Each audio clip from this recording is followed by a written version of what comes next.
사이다 무비튼. 나는 1년 전에 교통사고를 당했고 의식불명으로 그 사이 장기간 입원해 있었다. 눈을 떴을 때는 병원이었고 나한테 무슨 일이 있었는지 아무것도 기억나지 않았다. 우선 눈앞에 보이는 간호사한테 여기가 어디냐고 물었더니 사고가 나서 병원에 와 있다고 알려줬다. 그럼 나를 다치게 한 가해자는 붙잡혔냐고 묻자 가해자가 자수를 했고 병원에도 몇 번이나 왔었다고 말해줬다. 그래도 가해자가 나쁜 사람은 아닌 것 같아서 마음이 놓였다. 내가 의식을 찾자 담당 의사가 바로 왔고 가해자한테도 연락이 간 모양이었다. 연락을 받은 가해자는 얼마 후 병실에 왔고 나를 보더니 무릎을 꿇고 정말 죄송하다고 용서를 빌었다. 간호사한테 가해자가 거의 매일 찾아왔었다는 말을 이미 들은 후라서 그랬는지 나를 이렇게 만들었다는 원망과 분노는 없었다. 가해자는 상당한 금액의 위자료를 나한테 내밀었다. 나는 위자료를 받고 합의를 해줬다. 내가 의식이 돌아왔다고 부모님께도 바로 알렸다는데 병실로 들어온 부모님 표정이 어쩐지 기뻐하는 것 같아 보이지 않았다. 하긴 원래부터 그다지 사이가 좋은 부모 자식 관계가 아니었으니까 상관하지 않기로 했다. 의식이 돌아오고 몇 개월은 재활에 힘썼다. 담당 의사가 나를 재활치료실로 데리고 가면서 퇴원하면 제일 가고 싶은 곳이 어디냐고 물었다. 드라이브 가고 싶은데 데리고 가줄 수 있냐고 농담 삼아 말했는데 뜻밖에도 좋다고 해서 깜짝 놀랐다. 그렇다고 그 말을 진짜로 받아들이지는 않았다. 몇 개월 후 퇴원하는 날이 됐는데 담당 의사가 내 연락처를 물어봤고 드라이브는 언제 가는 게 좋겠냐고 내게 물었다. 그래서 그 사람과 약속을 잡고 퇴원하고 일주일 후에 다시 만나기로 했다. 그걸 시작으로 그 사람과 몇 번 연속으로 더 만났고 자연스럽게 사귀는 사이가 됐다. 그렇게 1년 후 그 사람이 나한테 결혼하고 싶다며 프로포즈했다. 또 부모님을 만나서 결혼 승낙을 받고 싶다고 했다. 그 사람이 결혼에 적극적인 건 기뻤지만 솔직히 퇴원하고 몇 번 만나지도 않은 부모님께 굳이 데리고 가야 하나 내키지 않았다. 하지만 결혼을 하면서 부모한테 알리지 않을 수는 없는 거고 남친을 인사시키기로 했다. 부모님께 결혼할 남자가 있다고 그 사람이 얘기를 하자 갑자기 언성을 높이면서 결혼은 절대 안 돼! 내 눈에 흙이 들어가도 안 돼! 라고 화를 냈고 사람을 만나보지도 않고 무조건 결사 반대했다. 나는 그 사람은 나를 고쳐준 훌륭한 의사이고 나한테 너무 잘한다고 열심히 설득했지만 의사치고 제대로 된 인간을 못 봤다면서 비하했고 내 말을 들으려고 하질 않았다. 참다 못한 나는 성인이고 부모의 허락 없이도 결혼은 얼마든지 할 수 있다. 나는 그 사람하고 꼭 결혼할 거라고 대들자 순간 아버지 눈빛이 변했다. 그러더니 내 팔을 억지로 잡아당겨서 2층으로 끌고 올라갔고 내가 쓰던 방에 나를 밀어놓고 감금했다. 나는 방문을 쾅쾅 두드리면서 문 열어! 당장 문 열라고! 라고 외쳤지만 아버지는 문 밖에서 네가 제정신이 돌아오면 그때 문 열어주마 라고 하더니 내려갔고 문 앞을 무거운 가구로 막아놨는지 몸으로 밀어도 꼼짝도 하지 않았다. 내가 사랑하는 사람과 결혼하겠다는데 감금이라니. 이 상황이 너무 어이없고 기가 막혔다. 정말 멘붕이 왔다. 아무리 내가 미워도 그래도 부모가 돼서 어떻게 이럴 수 있나 이해가 안 갔다. 하지만 어쨌든 감금되긴 했지만 여긴 내가 예전에 쓰던 내 방이었고 전에 쓰던 핸드폰 충전기를 찾아서 남친한테 내가 감금됐다는 사실을 알렸다. 남친은 곧장 운전해서 달려왔고 부모들 모르게 2층 내 방 창문까지 올라와서 밧줄을 이용해 나를 무사히 탈출시키는데 성공했다. 우리는 내가 없어진 걸 부모들이 눈치채기 전에 먼저 혼인신고부터 하기로 하고 구청으로 달려갔다. 서류에 사인을 하고 구청 담당자에게 제출했는데 한참 후에 담당자가 얼굴이 사색이 돼서 되돌아왔다. 왜 그러시냐고 묻자 담당자가 웅얼웅얼 뭐라고 말을 하긴 하는데 무슨 말을 하는지 알아들을 수가 없었고 다시 한번 말씀해달라고 하자 결혼은 안 됩니다 라고 말했다. 대체 뭐라는 건지 이해가 안 됐고 그게 무슨 말이냐고 다시 묻자 여자분은 이미 혼인 중입니다 라는 충격적인 대답이 돌아왔다. 나와 남친은 둘이서 동시에 멍해졌다. 사귀던 남친도 없었는데 내가 결혼을 했다니 말도 안 되는 소리였다. 대체 내가 누구랑 결혼을 했다는 거냐고 서류를 보여달라고 하자 금시초문인 남자 이름이 적혀있는 종이를 내밀었다. 더구나 혼인신고가 된 날짜는 내가 의식불명으로 입원 중이었던 기간과 겹쳐 있었고 부지불식간에 부모들의 얼굴이 떠올랐다. 우리는 내 남편이라고 되어 있는 남자에 대해서 알아봤다. 그 남자는 나보다 50살이나 나이가 많은 할아버지였고 경악스럽게도 엄마가 일하는 노인시설에서 거의 거동을 못하고 누워만 있는 사람이었다. 그때 내가 집에서 탈출한 사실을 알게 된 부모들로부터 전화가 걸려왔다. 너 어디야? 당장 집으로 안 들어와? 라고 화를 내길래 나한테 소리 지르지 마 라고 나도 소리쳤다. 나 지금 구청이야. 혼인신고서 접수하려고 했더니 내가 생판 모르는 노인하고 결혼을 했다더라고? 이게 어떻게 된 일인지 두 사람은 알고 있을 것 같은데 제대로 똑바로 설명해? 라고 소리치자 전화기 너머에서 두 사람이 난리가 난 게 전해져 왔다. 나는 남친과 같이 다시 집으로 갔고 두 사람에게 설명을 요구했다. 두 사람은 낯빛이 검게 변해서 자기들이 저지른 일에 대해서 실토했는데 어떻게 인간의 탈을 쓰고 그럴 수가 있는지 남친과 나는 할 말을 잃고 말았다. 그러니까 엄마라는 사람은 요양사 일을 하다가 곧 죽을 날이 가까워진 노인이 자산가라는 걸 알았고 나를 떠올렸다. 그때 나는 사고로 의식이 없었고 나를 그 노인과 법적 부부로 만들기로 수작을 부렸다. 머지않아 노인이 죽으면 딸 자식을 이용해서 재산을 갈취한 후 다시 법적으로 이혼하면 깔끔하게 정리된다고 생각한 거였다. 남의 재산을 노리고 친딸을 위장 결혼시킨 것도 모자라서 결혼할 남자가 있다고 하자 감금이라니 정상적인 부모가 할 수 있는 일이 아니었다. 나는 분노가 하늘을 찔렀다. 기가 막혀. 당신들 그러고도 부모 맞아? 부모니까 이렇게 용감한 거지. 넌 누워만 있었잖아. 누워있다가 재산이 하늘에서 뚝 떨어지면 얼마나 행운이니? 누가 너더러 같이 살라든? 유산 받고 나면 이혼시키려고 했어. 근데 네가 엉뚱하게 결혼하겠다고 남자를 데리고 오니까 일이 꼬였잖아. 이만큼 키워준 부모한테 효도한다고 생각하고 누이 좋고 매부 좋고 조금만 참으면 다 잘 될 텐데 방정맞게 의식이 돌아와서 다 된 밥에 재를 뿌리고 난리야? 라며 나한테 악담을 퍼부었다. 원래부터 사이가 좋지 않은 부모 자식 관계였지만 돈에 눈이 멀어서 자식을 팔아 넘기려고 한 행위를 용서할 수 없었고 나는 두 사람을 고소하기로 결심했다. 남친을 이런 진흙탕 싸움에 끌어들이게 될 줄은 미처 몰랐었다. 남친한테는 정말 미안했지만 내 결심을 적극 응원해줬다. 그러자 엄마라는 사람은 부모한테 해코지할 생각이냐며 광분했다. 나는 친딸을 위장결혼으로 팔아넘긴 사람 입에서 나올 말은 아닌 것 같다고 응수했다. 부모들을 경찰에 신고하고 변호사의 도움으로 혼인 무효 신청을 했다. 부모들은 나를 감금한 것과 내 동의도 없이 위장결혼을 시킨 죄목으로 체포됐다. 당연히 불법적인 짓을 저지른 엄마라는 사람은 요양원에서 해고, 아버지란 사람도 불법 행위에 가담해서 딸을 돈벌이에 이용하려고 한 사실이 회사에 들통나자 해고됐다. 나는 부모와 절연했고 약간의 시간을 두고 안정을 되찾은 후 남친과 결혼해서 행복한 가정을 꾸렸다. 한편 나와 위장결혼을 당했던 노인은 다른 요양사가 방으로 들어갔을 때 마치 잠자는 것처럼 편안하게 눈을 감고 있었다고 우연히 사망 소식을 들었다. 내가 빨리 무효 소송을 했기 때문에 사망한 후에 내 부모들에게 이용당하지 않아서 정말 다행이라고 생각했다. 부모들은 감옥에 수감되지는 않았지만 이미 직장도 잃고 주변 사람들 중에 알만한 사람들은 사정을 다 알게 됐다. 다른 직장을 찾으려고 해도 나이도 있고 아마 생계를 꾸려가는 데는 어려움이 있을 것이다.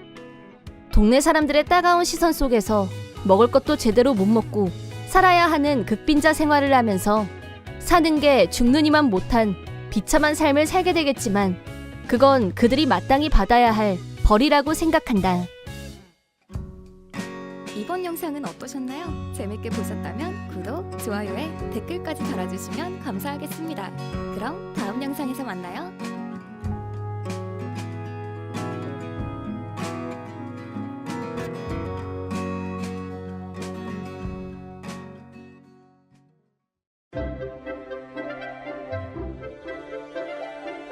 사이다 무비튼.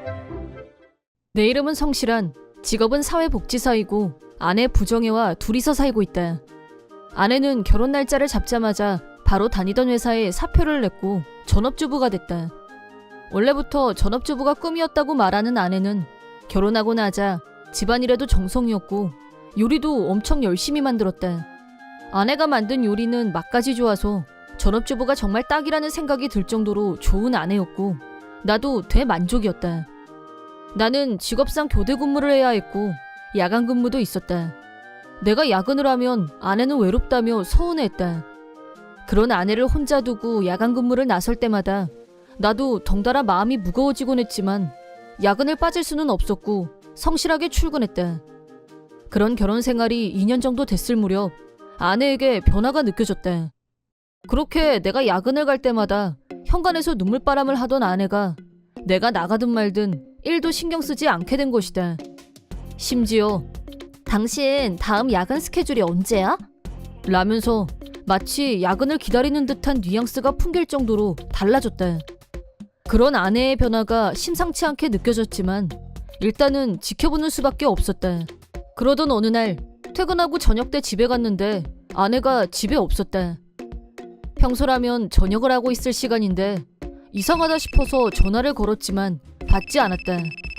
집에 우두커니 앉아서 아내가 오기를 기다렸는데 저녁 8시쯤 지나서 아내가 돌아왔다. 어디 갔다 왔냐고 물었더니 친정에 잠깐 갔다가 깜빡 잠이 들어서 늦어졌다고 말했다. 그럴 수도 있지만 시간이 돼도 안 일어나면 장모님이 깨워주는 게 상식이고 아내의 말을 다 믿을 수는 없었지만 아내는 금방 저녁 차릴게 라면서 평상시와 전혀 다르지 않게 굴었고 나도 더 이상 아내를 추궁하지 않고 여느 때와 똑같이 아내를 대했다. 하지만 비슷한 일이 여러 번 반복됐고 아내는 항상 똑같은 핑계를 댔다. 이제 더 이상 아내의 불륜을 의심하지 않을 수 없게 됐다. 전업주부인 아내는 모임이 있다면서 밤늦게까지 안 들어오는 날이 늘어갔고 내가 야근한 날에 외출했다 들어온 흔적이 역력하다거나 의심 가는 일이 계속 일어났다. 계속 이런 식으로 나온다면 흥신소에 의뢰하는 수밖에 없다고 생각하던 무렵 그날도 야근을 하고 있었는데 갑자기 현기증이 일어나면서 서 있는 것도 힘들 정도로 상태가 안 좋았다. 아내 일로 너무 스트레스를 받다 보니 몸이 먼저 반응을 일으킨 것 같았다. 상사가 오늘은 그만 가서 쉬라고 조퇴를 시켜줬고 감사하다고 하고 집으로 왔는데 집에 도착해서 우리 주차장에 차를 세우려고 했는데 모르는 차가 주차되어 있었다. 누가 착각한 거라고 생각하고 일단 방문객용 주차장에 차를 세웠다. 현관에 들어선 순간 평소와 다른 무언가를 감지했다. 현관에 벗어져 있는 낯선 남자 신발이 눈에 들어왔다. 나는 발소리가 나지 않게 천천히 안으로 들어갔고 욕실 쪽에서 무슨 소리가 들렸다. 설마 하면서 탈의실 문을 살짝 열자 아내의 옷 옆에 남자 양복이 허물처럼 벗어져 있는 게 보였다. 욕실에서는 야릇한 남녀의 소리, 사랑에 어쩌고 하는 듣고 있기 힘든 말들에 역겨움이 올라왔다. 내 귀를 씻어내고 싶을 정도였다. 아내의 불륜은 더 이상 의심이 아니었고 분노와 슬픔이 동시에 터져나왔다. 그때 순간적으로 서랍장이 눈에 들어왔고 그걸 끌어다가 욕실 문을 막았다. 욕실 문을 절대 열 수 없게 됐다는 걸 확인한 나는 안에 있는 두 사람을 향해서 조용! 하고 소리를 질렀다. 그러자 안에서 아내가 당신이 왜 거기 있어? 라고 놀랐고 남자가 오늘 괜찮다고 네가 오라고 했잖아! 라고 아내를 다그치는 게 들려왔다. 아내는 당신이 오해한 거야! 라고 헛소리를 하면서 문을 열려고 했지만 문이 열리지 않는다는 걸 알고는 당신 뭐 하려는 건데? 라면서 아까보다 몇 배로 당황한 듯이 말했다. 바로 그때 양복 위에 던져놨던 불륜남의 핸드폰이 울렸다. 화면에는 집사람이라고 떴다. 일도 망설이지 않고 핸드폰을 집었고 전화를 받았다. 뭐야, 당신 오늘도 늦어? 늦으면 늦는다고 말하라고 했지? 라고 화를 냈다. 나는 내가 누군지 밝히고 현재 상황을 설명하자 불륜남 아내는 말도 안 돼, 우리 남편 그런 사람 아닌데 라면서 큰 충격을 받은 것 같았다. 주소를 알려주자 당장 오겠다고 했고 전화를 끊었다. 나는 내 전화기를 들고 장인 장모에게 연락했다. 시간은 벌써 밤 11시를 넘었지만 아닌 밤중에 홍두깨라고 놀란 장인, 장모도 당장 오겠다고 했다. 인원이 모이기를 기다리는 동안 욕실에 갇힌 두 사람은 난리가 났고 말싸움이 벌어졌다.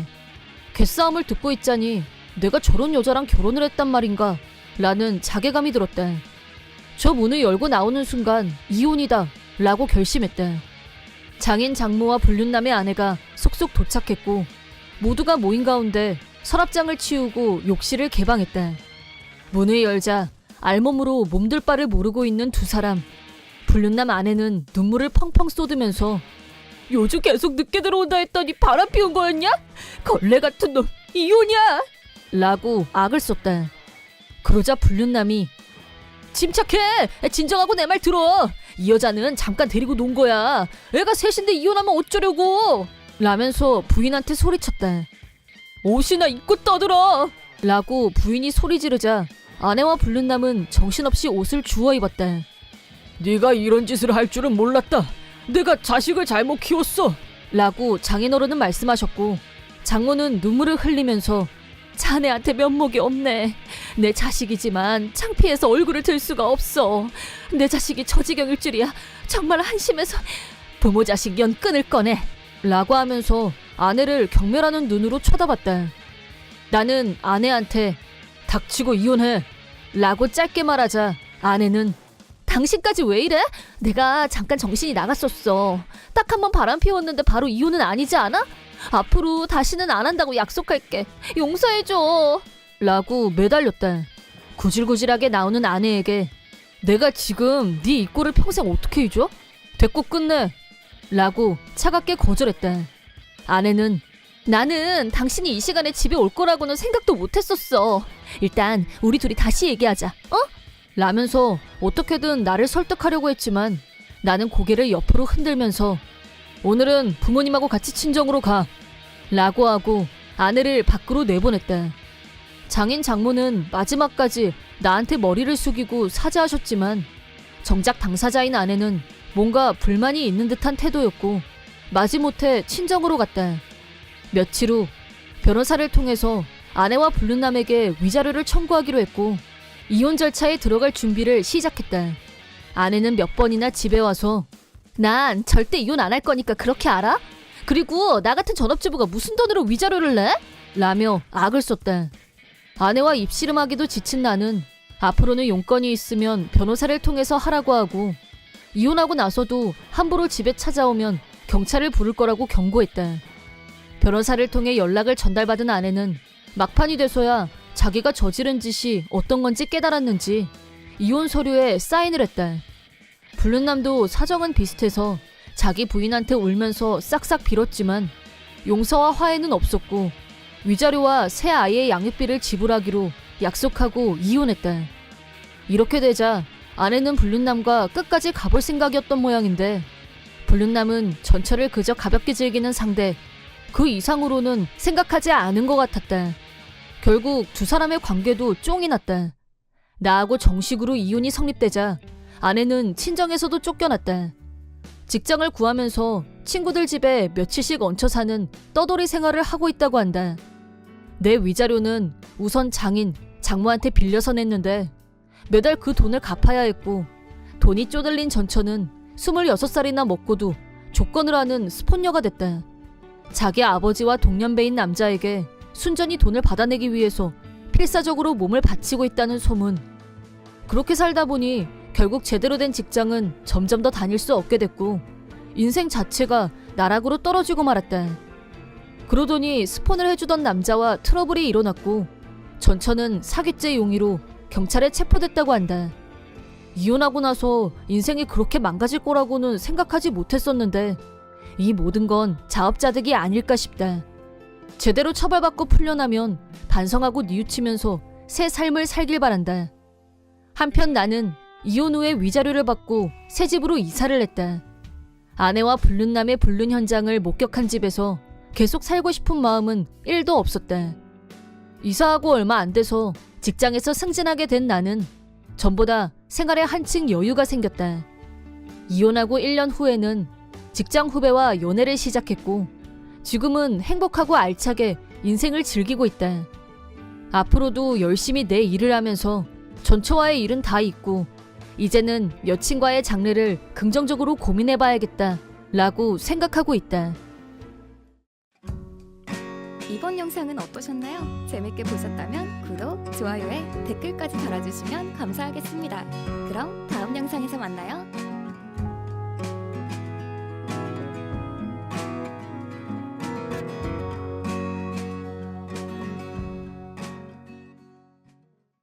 내 이름은 성실한, 직업은 회사원, 아내 한심애는 전업주부이다.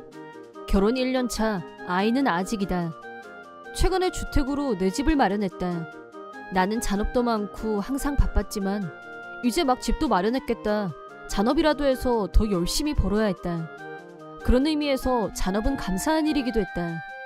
하지만 집안일은 대부분 아내한테 맡겨놓은 상태였기 때문에 항상 미안한 마음이었고 쉬는 날에는 최대한 아내를 도우려고 노력했다. 다만 요리에 대해서는 전적으로 아내가 전담했다. 갚아야 할 대출금이 어마어마했기 때문에 외식은 자제했다. 아내도 나 요리 잘해 라면서 큰 불만은 없었다. 잔업을 마친 내가 집 근처 역에 내린 시간은 저녁 8시쯤이었다. 집에 거의 다 왔을 때 사람들이 웅성웅성 모여있는 게 보였다. 소방차가 몇 대나 와 있었고 경찰차도 출동해 있었다. 경찰들도 있었지만 동네 주민이 다 모인 게 아닌가 싶을 정도로 사람이 많았다. 저녁 먹을 시간에 웬 사람이 이렇게 많이 모였어? 다들 참 한가하네. 그때까지 나는 여유 있게 그런 생각을 하면서 사람들 사이를 뚫고 지나가려고 했다. 소방차도 있는 걸 보니 불구경들을 나왔나?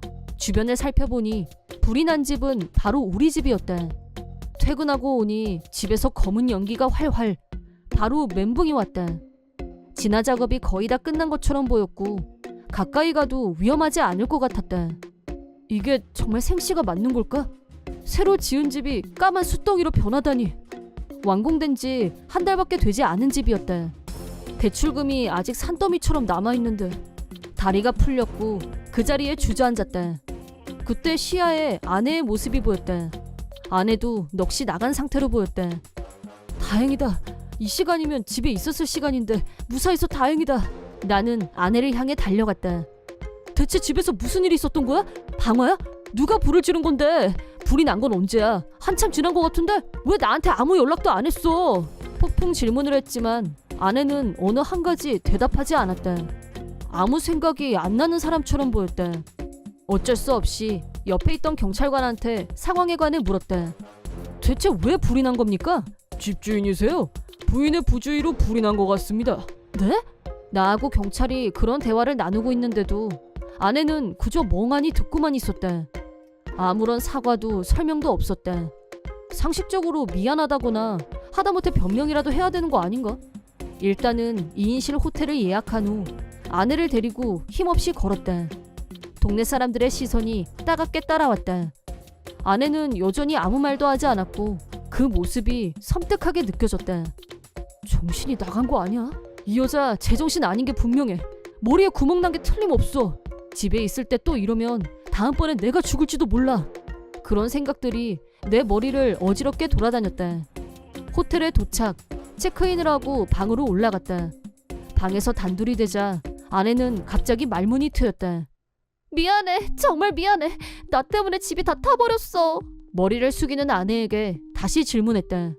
생각해봐. 나 때문에 불이 났다는 게 알려지면 앞으로 그 동네에서 살기 불편할 거 아니야? 그래서 아무 말도 안 했던 거야. 경찰한테만 조용히 설명했어.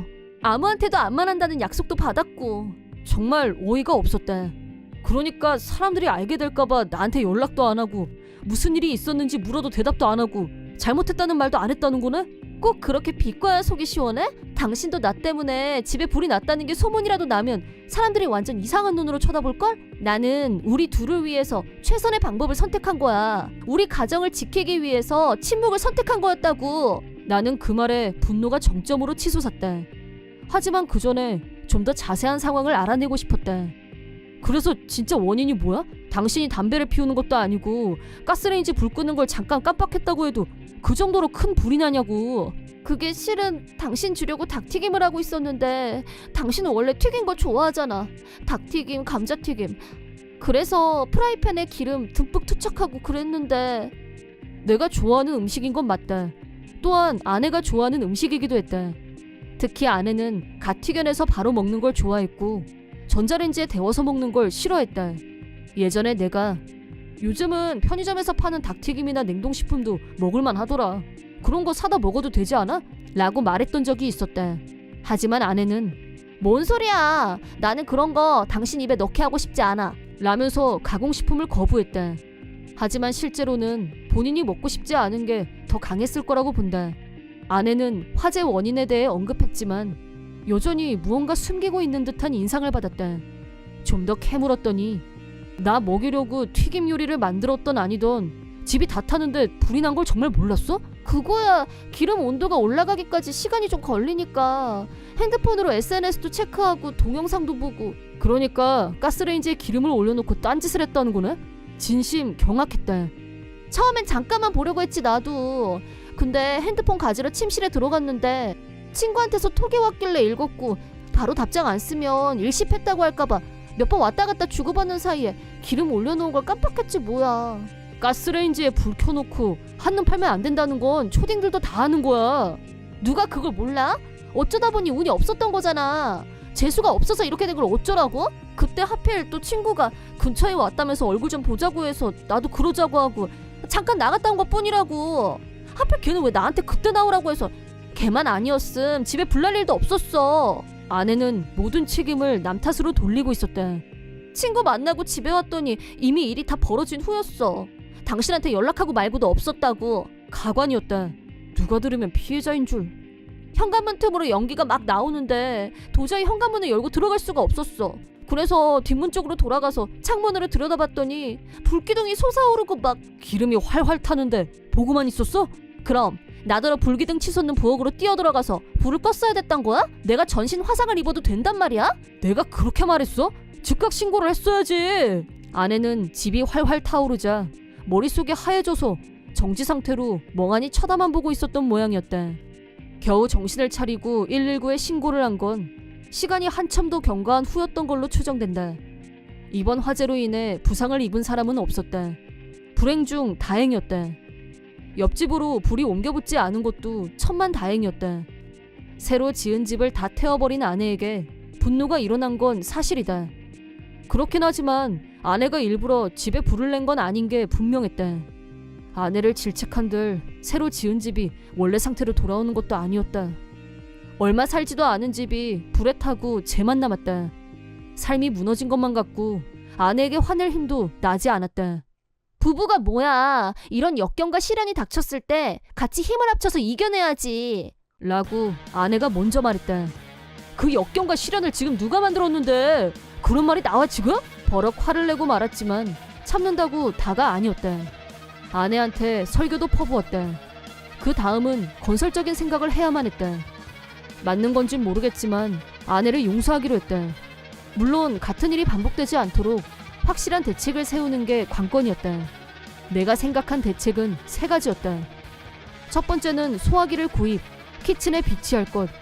두 번째는 요리할 때는 절대 핸드폰을 사용하지 않을 것.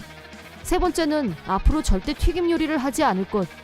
아내는 3번째 조건에서 강하게 반발했다. 협상 끝에 안전장치가 달려있는 전기 에어프라이어를 구입하기로 했다. 에어프라이어는 기름을 사용하지 않아도 되니 안심이고 사용하더라도 극소량이니까 요리 중에 한눈을 팔았다고 해도 괜찮겠지. 이번 화재에 대해서 양가 부모님께도 설명해드렸다. 장인 장모는 자기 딸이 저지른 짓이라 그런지 아무 말이 없었다. 오히려 우리 딸이 결심만 하면 뭐든 다 잘하는 애야 라고 하면서 근거 없는 두둔만 했다.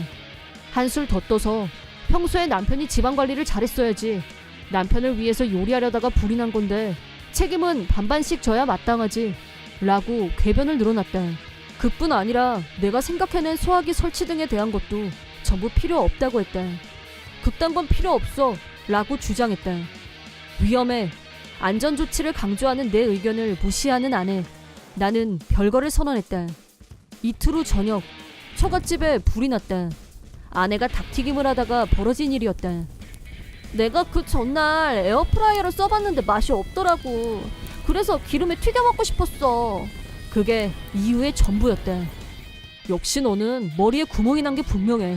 너랑 살면 내가 제명에 못 살 것 같아서 이혼이야. 이혼이 제일 나은 선택이라고 생각했다.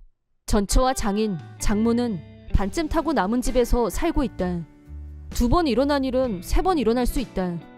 자기 딸만 위하는 장인 장모는 반만 남아있는 집이 언제 어떻게 될지 몰라서 전전긍긍하고 있을 것이다. 지금은 셋이서 싸우는 게 일이라는데 벽이 일부 허물어진 집에서 싸움을 해대니 옆집까지 민폐가 장난 아니라는 소문. 내 이름은 한지성. 대학을 졸업한 지 2년째. 목표했던 회사에 입사해서 모카 열일 중인 빛나는 24.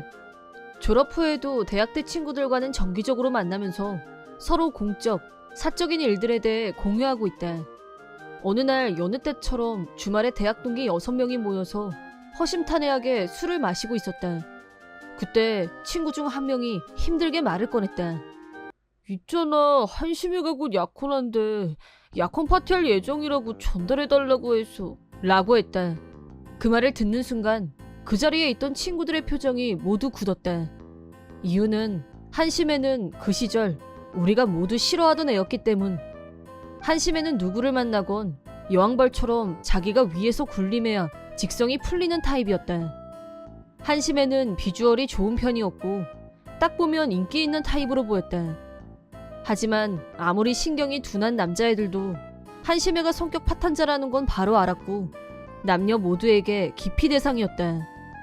특히 여자애들 사이에서는 한심에 묻을까봐 도망다니는 정도였다. 하지만 나는 중학교 때부터 알고 지낸 불행한 인연으로 인해 도망도 못 다니는 처지였다. 서로 비슷한 사람끼리 끌린다고 하는데 다행히 내 주변에는 좋은 친구들이 많았다. 그런 친구들하고만 있으면 좋으련만 한심애를 손절하지 못해서 한심애가 우리 쪽으로 와서 자리를 틀었고 우린 모두 인내심 테스트를 당했다. 옛날부터 한심애는 우리 아빠 사장님이고 나 같은 애를 금수저라고 하지 라며 자랑을 했고 항상 명품 브랜드로 치장하고 다녔다.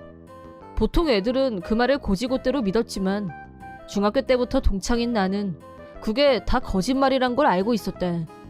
한심의 아빠는 작은 공장의 평사원이었고 5명이나 되는 아이들을 키우느라 고생이 많았다. 한심의 밑으로 남동생이 4이나 있었고 부모님은 둘 다 공장에서 일하셨다. 그런 가정 형편 때문에 대학 학비를 마련하기 힘들었던 한심에는 학비와 용돈을 벌기 위해 룸살롱에서 알바를 하면서 자기 힘으로 대학에 다녔다. 좋게 보면 자립이었고 고생하는 걸 알고 있었기 때문에 한심애를 완전히 미워할 수 없는 부분이 있었다. 그래서 대학 때에는 표면적이나마 좋은 관계를 유지하려고 했었다. 하지만 그런 나에게 한심애가 돌려준 건 배신이었다. 안 간다는 말을 할 수가 없어서 약혼 파티에 참석하기로 한 우리는 기분은 내키지 않았지만 약혼 파티 장소로 향했다. 파티 장소에 도착하자 넓고 화려한 파티룸 입구에 한심애와 약혼자 이름이 적혀 있었다. 약혼자의 이름을 본 순간 정말 깜짝 놀랐다. 한심의 이름 옆에 나의 소꿉친구 왕진상 이름이 있었다. 진상이와 나는 집이 가까워서 어렸을 때 항상 같이 놀았었다.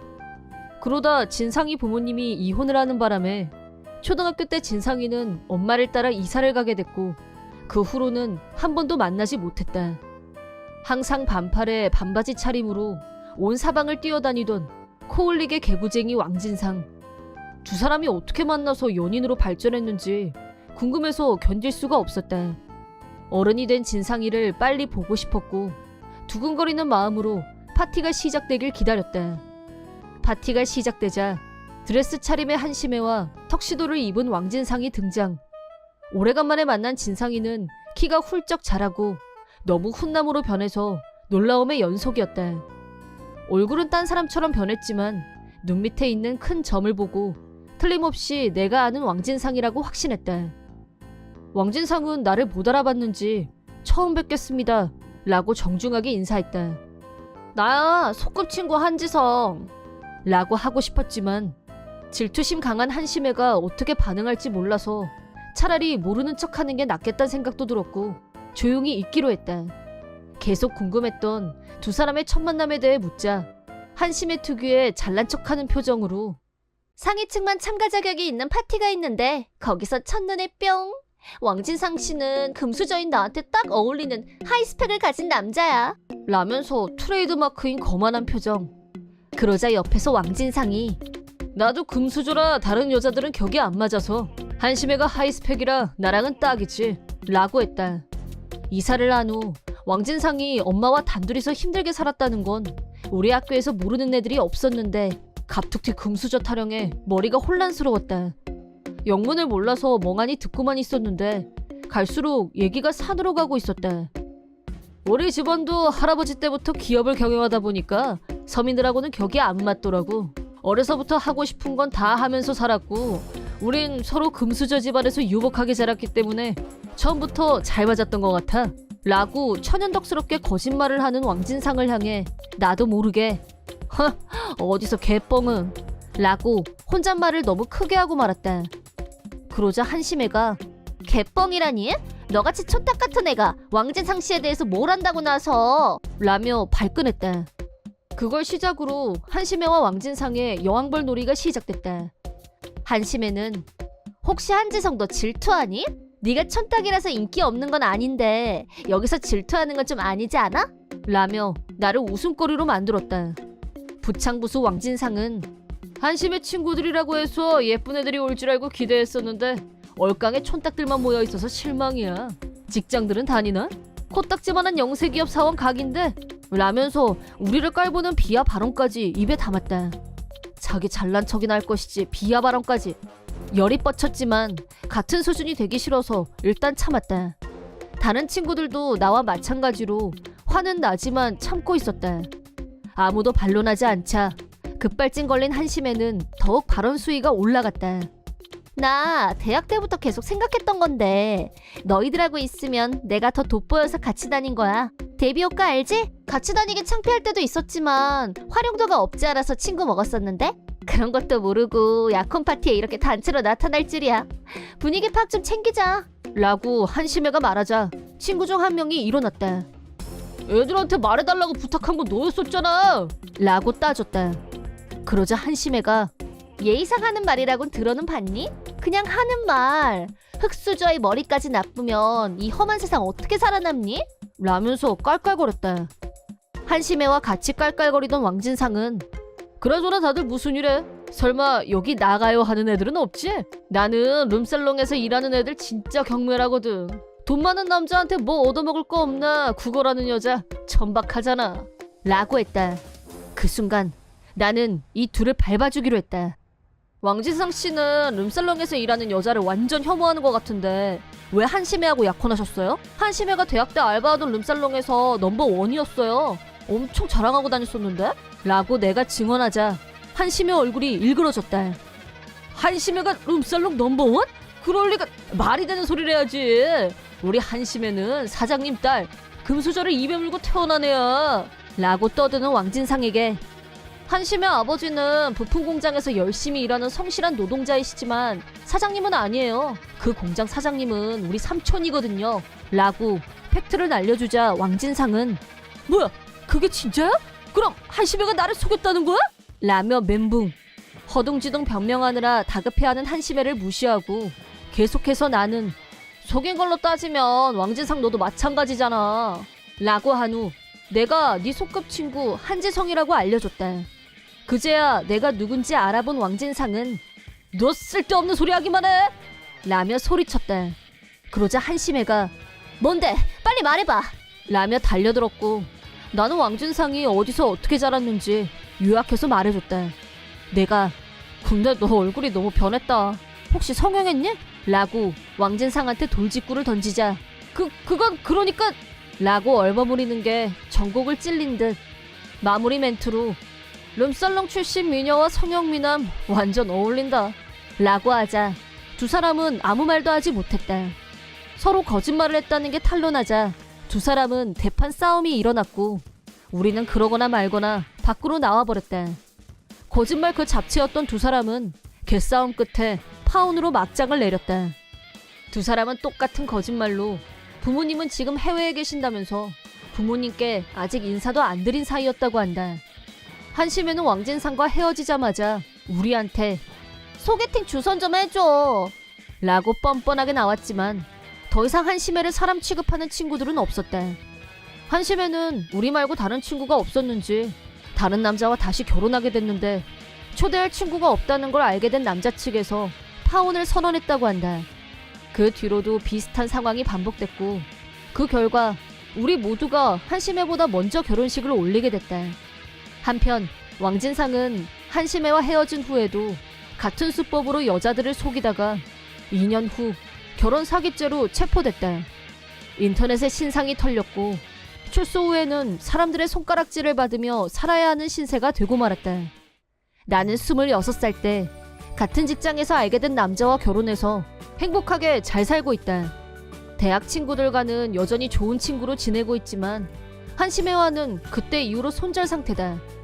앞으로도 마음이 통하는 친구들과 잘 지내면서 평생 친구로 남고 싶다. 나는 아내와 둘이서 살고 있었고 아이는 없었지만 행복한 결혼 생활을 하고 있다고 생각했었다. 하지만 어느 날 아내가 불륜 중이란 사실을 회사 동료를 통해 알게 됐다. 동료가 자주 가는 바가 있는데 한 달에 2번 정도 아내가 오는 걸 봤다고 했고 호스트처럼 보이는 남자와 항상 같이 왔었다고 했다. 아내는 그 남자한테 딱 달라붙어서 거의 얼굴이 붙은 상태에서 얘기하더라면서 보통 사이가 아닌 걸로 보였다고 말했다. 그 말을 들은 나는 아내에게 오늘 회사에서 철야를 하게 될 것 같다고 말하고 동료와 함께 아내의 단골바에서 잠복하기로 했다. 그러자 아내는 정말로 바에 나타났다. 들키지 않게 조심하면서 아내가 하는 짓거리를 관찰했는데 듣던 대로 호스트처럼 말끔하게 생긴 남자와 함께였다. 충격적인 장면은 계속 연출됐고 남자의 손이 아내의 허리를 감고 있었다. 누가 보면 진짜 연인인 줄. 동료의 말은 하나도 틀린 게 없었다. 하지만 나는 불가사의할 정도로 평정심을 유지했다. 당장 달려나가서 멱살을 잡을 수도 있었지만 조용히 증거를 남기기 위해 두 사람의 모습을 동영상으로 찍었다. 인내심을 갖고 계속 지켜본 결과 바에서 나온 두 사람은 한치의 예상도 어긋나지 않게 다정한 모습으로 호텔로 향했고 그 장면 역시 증거로 남겼다.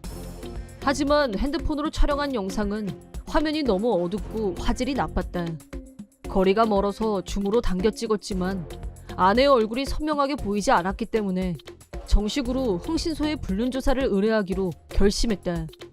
집에서 아내에게 이틀 연속 철야 근무를 하게 될 것 같다고 하자 아내는 당신 요즘 너무 무리하는 것 같아 라며 걱정하는 척 연기를 잘도 했다. 예상대로 아내는 내가 철야 근무라고 흘린 이틀간 놈과 만났다.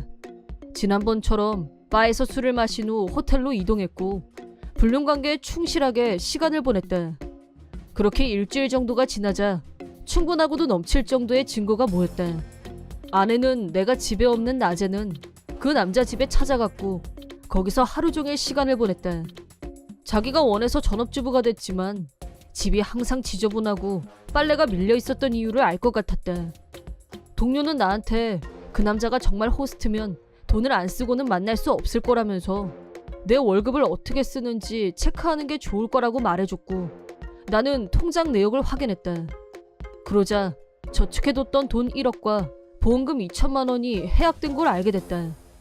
어처구니 없게도 광열비가 연체된 건 물론 대출금 이자 독촉장이 날라와 있었다. 전업주부인 아내는 우편물이 도착하면 바로 처분해서 내 눈에 안 띄게 숨겨왔던 모양인데 이 정도로 정신이 나가 있을 줄이야. 집안 살림이 쑥대밭이 된 걸 보니 현타가 왔다. 어디서부터 수습하면 좋을지 머리가 아팠다. 아내가 말해도 대꾸할 마음이 안 났고 밥을 차려도 식욕이 없었다. 내 빨래도 내가 하고 한 집에 살고 있었지만 아내의 존재를 무시했다. 내가 그런 태도를 보이자 아내는 화를 냈고 왜 그러냐고 나한테 강력하게 따졌다. 친정 부모님께 하소연하기도 했다. 장인이 나한테 전화로 둘이 무슨 일이 있었는지 모르겠지만 좋게 푸는 게 어떠냐고 살살 달래는 분위기였지만 그런 차원이 아닙니다 라고 하고 전화를 끊었다. 계속해서 장인 장모로부터 전화가 걸려왔지만 무시하고 받지 않았다. 그러자 화가 난 장인 장모는 집으로 쳐들어왔고 내 딸을 왜 무시하냐며 내 얼굴을 때렸다. 나중에 생각해보니 속사정을 전혀 몰랐기 때문에 자기 딸 말만 듣다 보면 나를 몹쓸 놈이라고 생각했을 수도 있을 것 같았다. 그때 나는 어떻게 해야 할지 판단을 내리지 못하고 있었기 때문에 일종의 부작용이 일어났던 거라고 생각한다.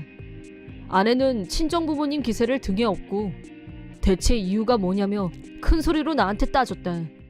그래서 나는 흥신소를 통해 확보한 증거 사진들과 체납된 납부금 고지서, 보험 해약서, 빈 통장이 된 저금 통장을 모두 보여줬다. 증거물들을 보고 하얗게 질린 아내와 아내에게 이게 어떻게 된 거냐고 화를 내는 장인 장모에게 이 문제는 변호사를 통해서 알려드리겠다고 말씀드린 후 갑자기 얼음이 된 아내와 장인, 장모를 두고 집에서 나와버렸다. 당분간은 비즈니스 호텔에서 지내기로 했다. 아내와 장인, 장모는 사과하겠다면서 계속 연락해왔지만 앞으로의 일은 변호사를 통해서 말하라고 한 후 내가 고용한 변호사 연락처를 알려주는 걸 끝으로 아무 연락도 받지 않았다. 그 후 이혼 조정을 통해 이혼이 성립됐다. 장인은 그런 일이 있는 줄도 모르고 화부터 내서 미안하다면서 직접 찾아와서 용서를 빌었다. 정신적 피해 보상이라며 위자료를 가져오셨고 자기 딸이 저지른 잘못에 대해서도 사과하셨다. 아내에게는 호스트와 반동거한 점, 집안일을 내팽개치다시피 한 점, 부부 저금 통장에 있던 돈을 불륜남에게 다 가져다 바친 점 등을 이유로 불륜 위자료 5천만 원과 탕진한 가산을 합쳐서 총 2억 원을 청구했다. 그러자 아내는 그런 큰 돈을 어떻게 갚으라는 거야? 라고 발광하면서 난리를 쳤지만 그때 옆에서 지켜보고 있던 장인이 따기 세례를 날렸다. 정신 나간 소리 닥쳐! 네가 남자에 미쳐서 다 갖다 없앤 돈이잖아. 남편이 밖에서 힘들게 벌어온 돈을 대체 뭐라고 생각한 거야? 죽을 때까지 일을 해서라도 꼭 갚아. 부모한테 손 벌릴 생각은 아예 버리는 게 좋아. 라고 불별하게 떨어졌다. 맞아서 아픈 건지 위자료가 너무 엄청나서 절망한 건지 아내는 펑펑 울었지만 운다고 달래줄 사람은 아무도 없었다. 2억이면 오피스텔 한 채 값은 되는 거금인데 앞으로 아내의 인생이 산지옥이 될 거란 전망이 들지만 당연한 결과라고 본다. 억대의 거금을 탕진하고도 나한테 들키지 않을 거라고 생각했었다는 게 어이가 없지만 호스트에 빠져있는 동안 거의 제정신이 아니었을 테고 머릿속에서는 매일 드라마를 찍고 있었던 게 아닐까. 여전히 정신을 못 차린 아내는 이혼하면 그놈하고 같이 살면서 위자료도 같이 갚을 생각이었던 모양인데 아내가 선물로 갖다 바친 차를 타고 바람처럼 사라져버렸다는 걸 알고 현타가 온 것 같았다. 하지만 나는 그놈을 도망치게 놔둘 수 없었다. 미리 이럴 경우를 대비해서 탐정을 붙여놓고 철저하게 놈을 감시했다. 도망치려는 놈을 붙잡아서 불륜 위자료를 받아내는데 성공했다. 놈은 호스트한테 돈을 갖다 바친 당신 부인한테 가서 따지라고 했지만 불륜 당사자란 사실은 변하지 않는다는 사실. 위자료를 지급하지 않으면 부모님이건 친척이건 다 찾아다니면서 네가 한 짓을 폭로하겠다고 하자 집에다가는 자기가 평범한 회사원인 걸로 꾸며놓은 모양인지 요구하는 대로 들어줄 테니 집에는 찾아가지 말아달라고 애원했다. 호스트 수입이 나쁘지 않은 건 사실인지 내가 요구한 위자료를 순순히 입금했다. 하지만 한 번 문제를 일으킨 사람은 두 번 일으키기 마련이라며 호스트바에서 해고당했고 지금은 돈도 없고 일자리도 없는 모양이다. 한편 호스트한테 버림받고 2억이라는 거금의 빚을 진 전처는 혼자서는 도저히 그 돈을 갚을 수가 없다며 친정에 가서 징징거렸다는데 당연히 좋은 소리를 들을 리 없었고 장인이 불벼락을 내리는 통에 집안에는 들어가지도 못했다고 한다. 전처는 현재 편의점 심야 알바와 패밀리 레스토랑 주방에서 힘들게 일하고 있다는 소문이다. 돈 벌기가 힘들다는 걸 절감했는지 전처는 재결합을 노리고 틈만 나면 나한테 연락을 해대고 있다. 두 번 다시 당신 배신 안 할게. 앞으로는 당신 한 사람만 보고 살게. 평생 뉘우치면서 모시고 살 테니 용서해달라고 말이다. 하지만 앞으로 다시는 전처와 엮이고 싶지 않았고 모든 일처리는 변호사에게 맡겼다. 나는 모든 일을 다 끝낸 후 동료에게 감사의 마음을 전했다. 이 모든 일은 동료가 나한테 사실대로 알려주면서 시작됐고 이혼으로 귀결됐지만 위자료를 받아냈으니 폭망은 면한 셈이었다. 내가 불행한 일을 겪고 힘들어할까봐 회사 동료 중에 같이 밥 먹자, 술 한잔하고 가자 등등 자상하게 챙겨주는 사람들이 많아서 희망을 품고 다시 살아갈 힘을 얻고 있다. 소문에 의하면 전처는 낮이고 밤이고 아무리 일을 해도 나한테 위자료를 내고 나면 아무것도 안 남는다. 사는 게 아니라면서 일하다 말고 미친 사람처럼 소리를 지르는 바람에 그 자리에서 바로 잘렸다고 한다. 하지만 친정 부모님이 도와줄 리도 없고 그래도 살려면 자기 힘으로 돈을 버는 수밖에 없는 처지. 또 돈을 벌면 그 돈은 자동으로 나한테 입금이 되는 악순환의 연속. 호스트바는 죽었다 깨어나도 다시 못 가볼 테고 살아도 사는 게 아닌 지옥 같은 생활이 계속되겠지만 이 모든 건 자업자득일. 나는 남편과 둘이서 아파트에서 살고 있다. 가까운 곳에 언니가 살고 있는데 가끔 조카를 나한테 맡길 때가 있다. 언니는 간호사로 맞벌이 부부인데 형부는 출장이 많은 편이었다. 나는 프리랜서로 자택근무를 하고 있기 때문에 시간 조절이 자유로운 편이었고 가끔 조카를 보는 건 큰 어려움이 없었다. 이 아파트로 이사 온 지 반년 정도 됐는데 같은 아파트에 사는 주민 중에 아침에 쓰레기 버리는 시간이 자주 겹쳐서 안면을 트고 소소한 얘기를 나누게 된 여자가 있었다. 이름은 왕재숙이었고 아직 1살도 안 된 갓난아기가 있었다. 아이를 어린이집에 맡기고 싶지만 근처 어린이집은 정원이 이미 다 차서 들어갈 수 없었다고 했다. 양가 부모님도 모두 멀리 계셔서 아이를 맡길 형편이 안 된다는 말도 했다. 왕재숙 씨의 얘기를 들으며 나는 가끔 언니가 조카를 데리고 와서 내가 봐줄 때도 있다고 별뜻 없이 대화를 주고받았다. 프리랜서로 집에서 혼자 일하다 보니 사람을 만날 기회가 별로 없는 나에게는 특별한 일은 아니지만 아침마다 왕재숙 씨와 사소한 얘기를 하는 게 작은 기분 전환이 되기도 했다. 하지만 이 사소한 만남이 나중에 큰 문제를 일으키리라고는 전혀 예상하지 못했었다. 어느 날 평소와 다름없이 아파트 복도에서 왕재숙 씨와 마주쳤는데 나한테 아이를 봐줄 수 있냐고 물었다. 남편분 혼자 수입으로는 경제적으로 힘들다면서 파트 근무라도 잠깐씩 하고 싶다는 거였다.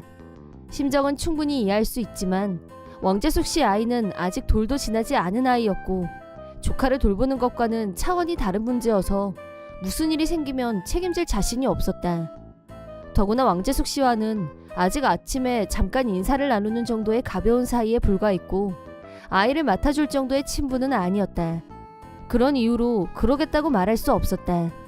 나는 솔직하게 조카는 유치원생이라 특별히 손이 가는 게 없어서 네일을 하면서 애니메이션 같은 거 틀어주면 되는 정도인데 갓난아기는 돌볼 자신도 없고 집에 있지만 대부분 일을 하고 있기 때문에 도움을 줄 수 없을 것 같다고 선을 그었다. 그러자 왕재숙 씨가 갑자기 돌변하더니 진짜 실망이다. 완전 사람 차별이네. 자기 언니네 애는 봐줄 수 있지만 친구네 애는 봐줄 수 없다 이거야? 어이 털리네. 라면서 왕재숙 씨는 일방적으로 화를 내더니 쌩하고 가버렸다. 평소에 얘기할 때는 온화한 사람으로 보였기 때문에 깜짝 놀랐지만 무턱대고 아이를 맡는 건 무책임한 행동이란 생각에 이번 일은 내 판단이 전적으로 옳다고 믿었고 다른 선택은 없는 걸로 결론지었다. 그 뒤로도 아침에 마주칠 때마다 왕재숙 씨는 끈질기게 아이를 봐달라고 부탁했지만 나도 나의 원칙대로 계속 거절했다. 그러다 아침에 왕재숙 씨 얼굴 보기가 불편해서 아예 쓰레기 버리는 시간을 바꿔버렸다. 그렇게 일주일간은 평안한 날들이 이어졌다. 어느 날 유치원 끝날 시간에 맞춰서 조카를 데리러 갔다가 마트에 들러서 장을 보고 있는데 남편한테서 전화가 걸려왔다. 내 핸드폰으로 경찰한테서 전화가 왔는데 갓난아기가 우리 집 앞에서 탈진 상태로 발견됐대. 당신 지금 어디야? 뭐라고? 나 지금 조카 데리러 나왔다가 마트에서 장 보는 중이었는데 바로 집으로 갈 수 있어? 알았어. 나는 서둘러서 집으로 왔다. 갓난아기가 집 앞에서 탈진? 우리 집 앞에 왜 갓난아기가 있어? 누구지? 뭐야 진짜? 나는 완전히 멘붕이었다. 집에 도착하자 경찰이 기다리고 있었고 나를 보더니 바로 신문이 시작됐다. 경찰은 내가 조카하고 있는 걸 보고 나를 엄마라고 오해했는지 내가 일부러 갓난아기를 방치한 건 아닌지 아동학대를 의심하는 듯한 무서운 눈빛으로 노려보면서 지금까지 어디서 뭘 하다 왔냐고 물었다. 얘는 내 조카고 조카랑 마트에 있었다고 대답한 후 우리 부부는 아직 아이가 없다고 열심히 항변했다. 그러자 경찰이 그런데 왜 선생님 집 앞에 갓난아기가 있었던 거냐면서 짐작 가는 데가 없냐고 물었다. 그때 제일 먼저 떠오른 사람은 왕재숙 씨였다. 경찰에게 최근 왕재숙 씨와 있었던 일들에 대해 자세하게 설명했다. 대소동이 벌어졌지만 결정적으로 보안 카메라가 설치되어 있다는 사실을 알아냈고 경찰은 내 증언을 토대로 영상을 확인하겠다고 했다. 그러고 난 후 경찰은 왕재숙 씨의 신변을 확보하기 위해 움직였다. 보안 카메라 영상 분석과 왕재숙 씨를 조사하는 과정에서 집 앞에 방치된 갓난아기가 왕재숙 씨 아이라는 게 밝혀졌다. 왕재숙 씨는 현관문 앞에 놓고 가면 내가 아무리 싫다고 했어도 절대 무시하지 못할 거라고 자기 멋대로 판단했고 아이를 집 앞에 혼자 내버려두고 자기는 기분 전환하려고 놀러 갔다 왔다는 거였다. 실제로 경찰에서 왕재숙 씨의 신변을 확보했을 때는 친구와 같이 있었다고 하는데 친구가 왕재숙 씨에게 아이는 하고 묻자 아무렇지도 않게 아는 사람한테 잠깐 맡겼다고 대답했고 친구는 설마 거짓말일 줄은 몰랐다고 말했다. 이 삼복더위에 갓난아이를 잠깐이라도 방치한다면 온열 질환으로 생명이 위험할 수도 있는데 웃으면서 그런 거짓말을 했다니 도저히 믿을 수가 없었다. 경찰에 체포된 왕재숙은 나하고 대질 신문을 하게 된 자리에서 네가 애를 안 봐줘서 이렇게 됐잖아. 처음부터 봐준다고 했으면 이런 문제가 왜 생겨? 네 탓이야. 네가 책임져. 당장 위자료 가져와! 라며 발광했다. 잘못을 한 사람은 아이를 방치한 자신이 아니라 자기 애를 봐주지 않은 나한테 있다고 책임을 전가하려고 했다. 내가 힘드니까 애 좀 봐달라고 몇 번이나 부탁했잖아. 근데 왜 사람 부탁을 안 들어줘? 라며 적반하장 태도를 보이자 왕재숙 씨 옆에 있던 친구가 더 치를 떨었다. 무개념, 부도덕 그 잡채. 나도 감정적이 되고 말았다. 내가 분명히 그렇게 못한다고 거절하지 않았느냐고 같이 소리를 질렀다. 경찰도 왕재숙 친구도 내 입장을 더 이해해줬다.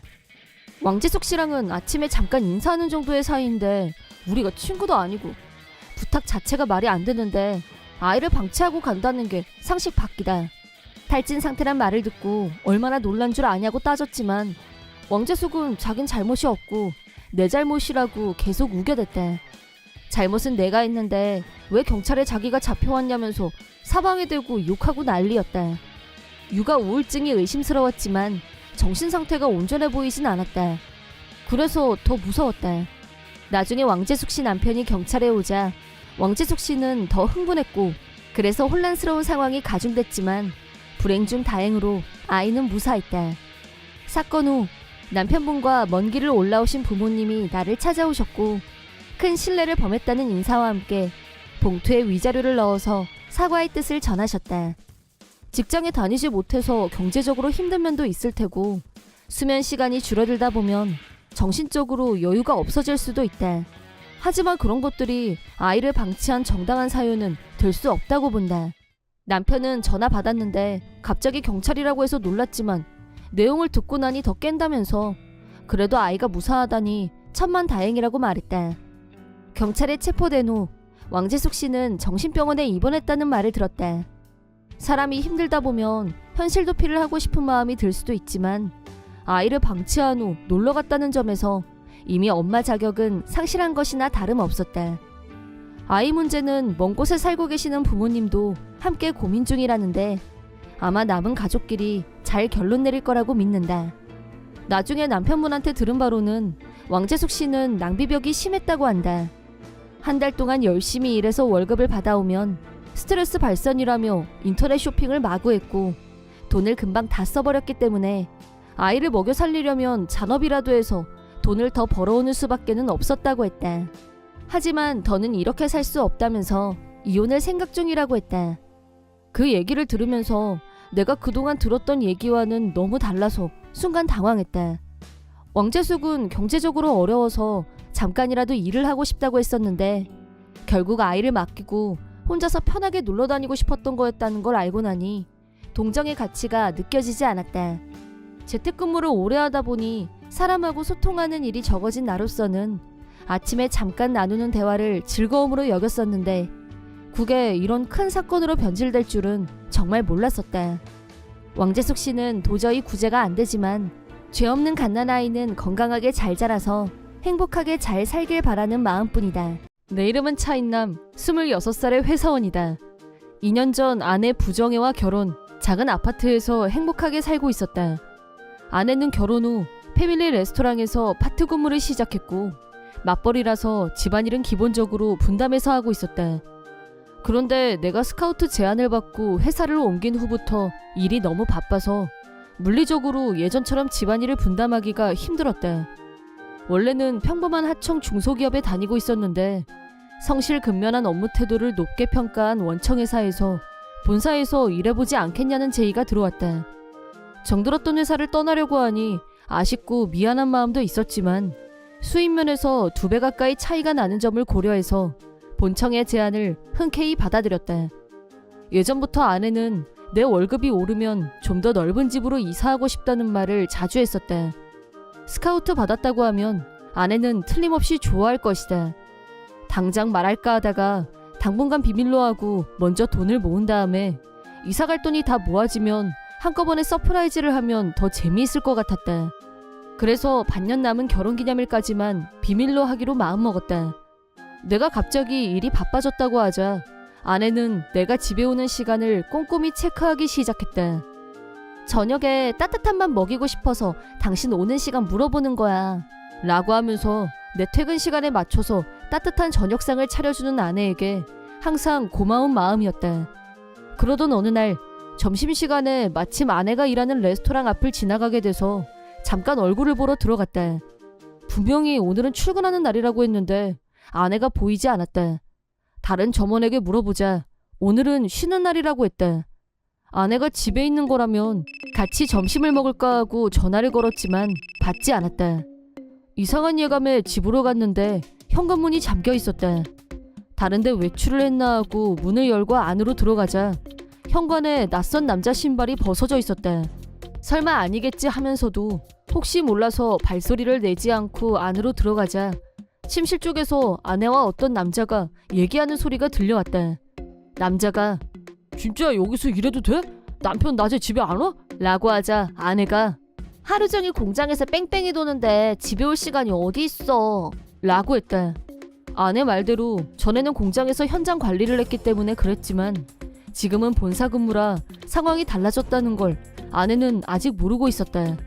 충격 때문에 얼음 자세로 움직이지 못하는 사이 안에서는 아내와 남자의 야릇한 소리가 들려왔다. 도저히 견딜 수 없어서 도망치듯 밖으로 빠져나왔지만 시간이 지날수록 충격은 분노로 변했다. 아내의 불륜 증거를 확보한 후 이혼하기로 결심한 나는 침실에 몰래카메라를 설치했다. 내가 출근한 사이 아내는 남자를 집으로 불렀다. 그리고 나하고 같이 자는 침대 위에서 아내가 하고 있는 짓을 상상하자 역겨워서 구역질이 올라왔다. 몰래카메라를 설치하고 아내의 행동을 관찰한 지 한 달째 여러 가지 일들의 진상이 밝혀졌다.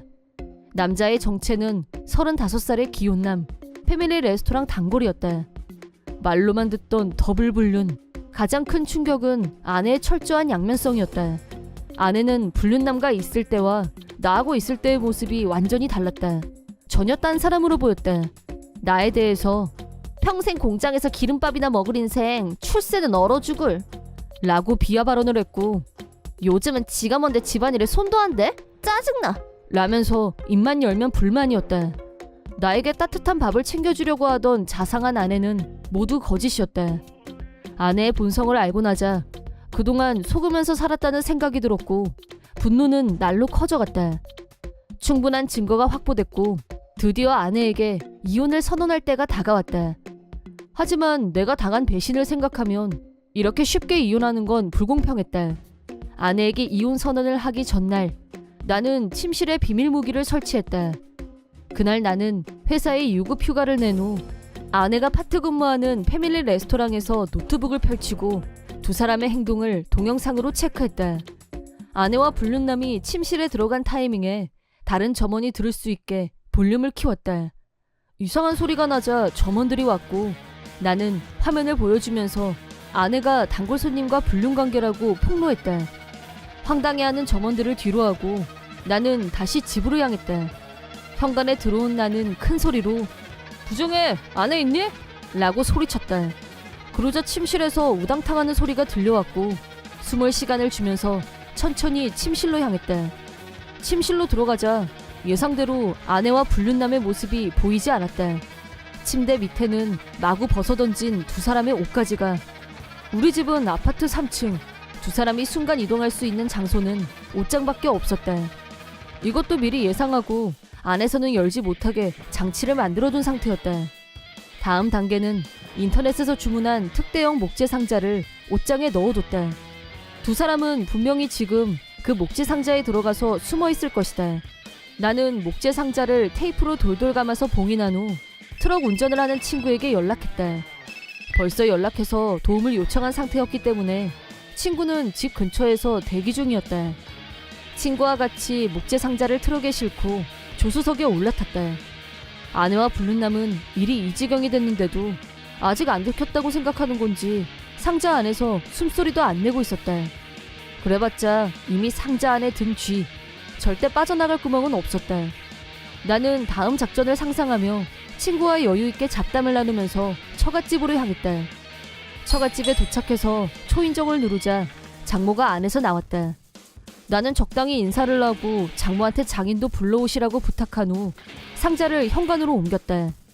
장인 장모의 목소리가 들리자 아내는 바깥 상황이 심상치 않다는 걸 드디어 깨달았는지 상자 안에서 하지마! 뚜껑 열면 안 돼! 라고 소리 질렀다.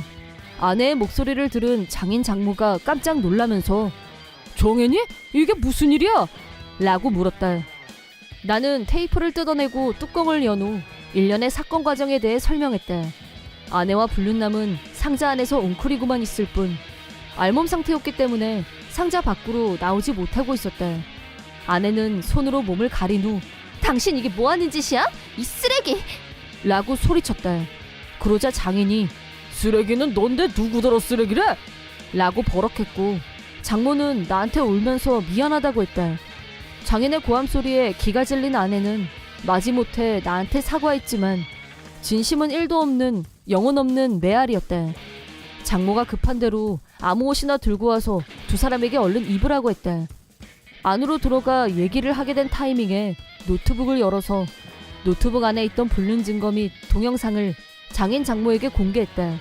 아내가 몰카 설치했었니? 비열한 놈! 라며 성질을 내길래 미리 준비해뒀던 이혼 서류를 내밀었다. 그러자 계속 강하게 나왔던 아내의 태도가 갑자기 꺾였다. 당신은 출세도 못하고 비전이 없잖아. 남들처럼 좋은 집에 사는 건 꿈도 못 꾸는데 남편이 그러니까 내가 이렇게 된 거잖아? 라고 뇌 원망을 했다. 그 말을 들은 나는 아내에게 월급 명세서를 보여주면서 실은 나 스카우트 받고 지금 원청 본사에서 일해. 넓은 아파트로 이사갈 정도로 비용도 마련했는데 이사는 나 혼자 해야겠다 라고 말했다. 그러자 아내는 그게 진짜야?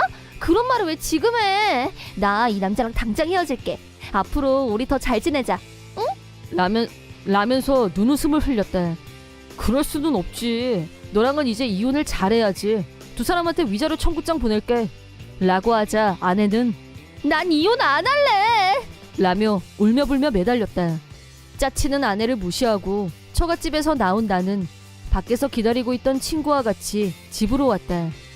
그 후 아내와 불륜남에게 위자료를 청구한 나는 모아뒀던 돈에 그 돈을 합쳐서 당초 예상보다 더 좋은 아파트로 이사를 마쳤다.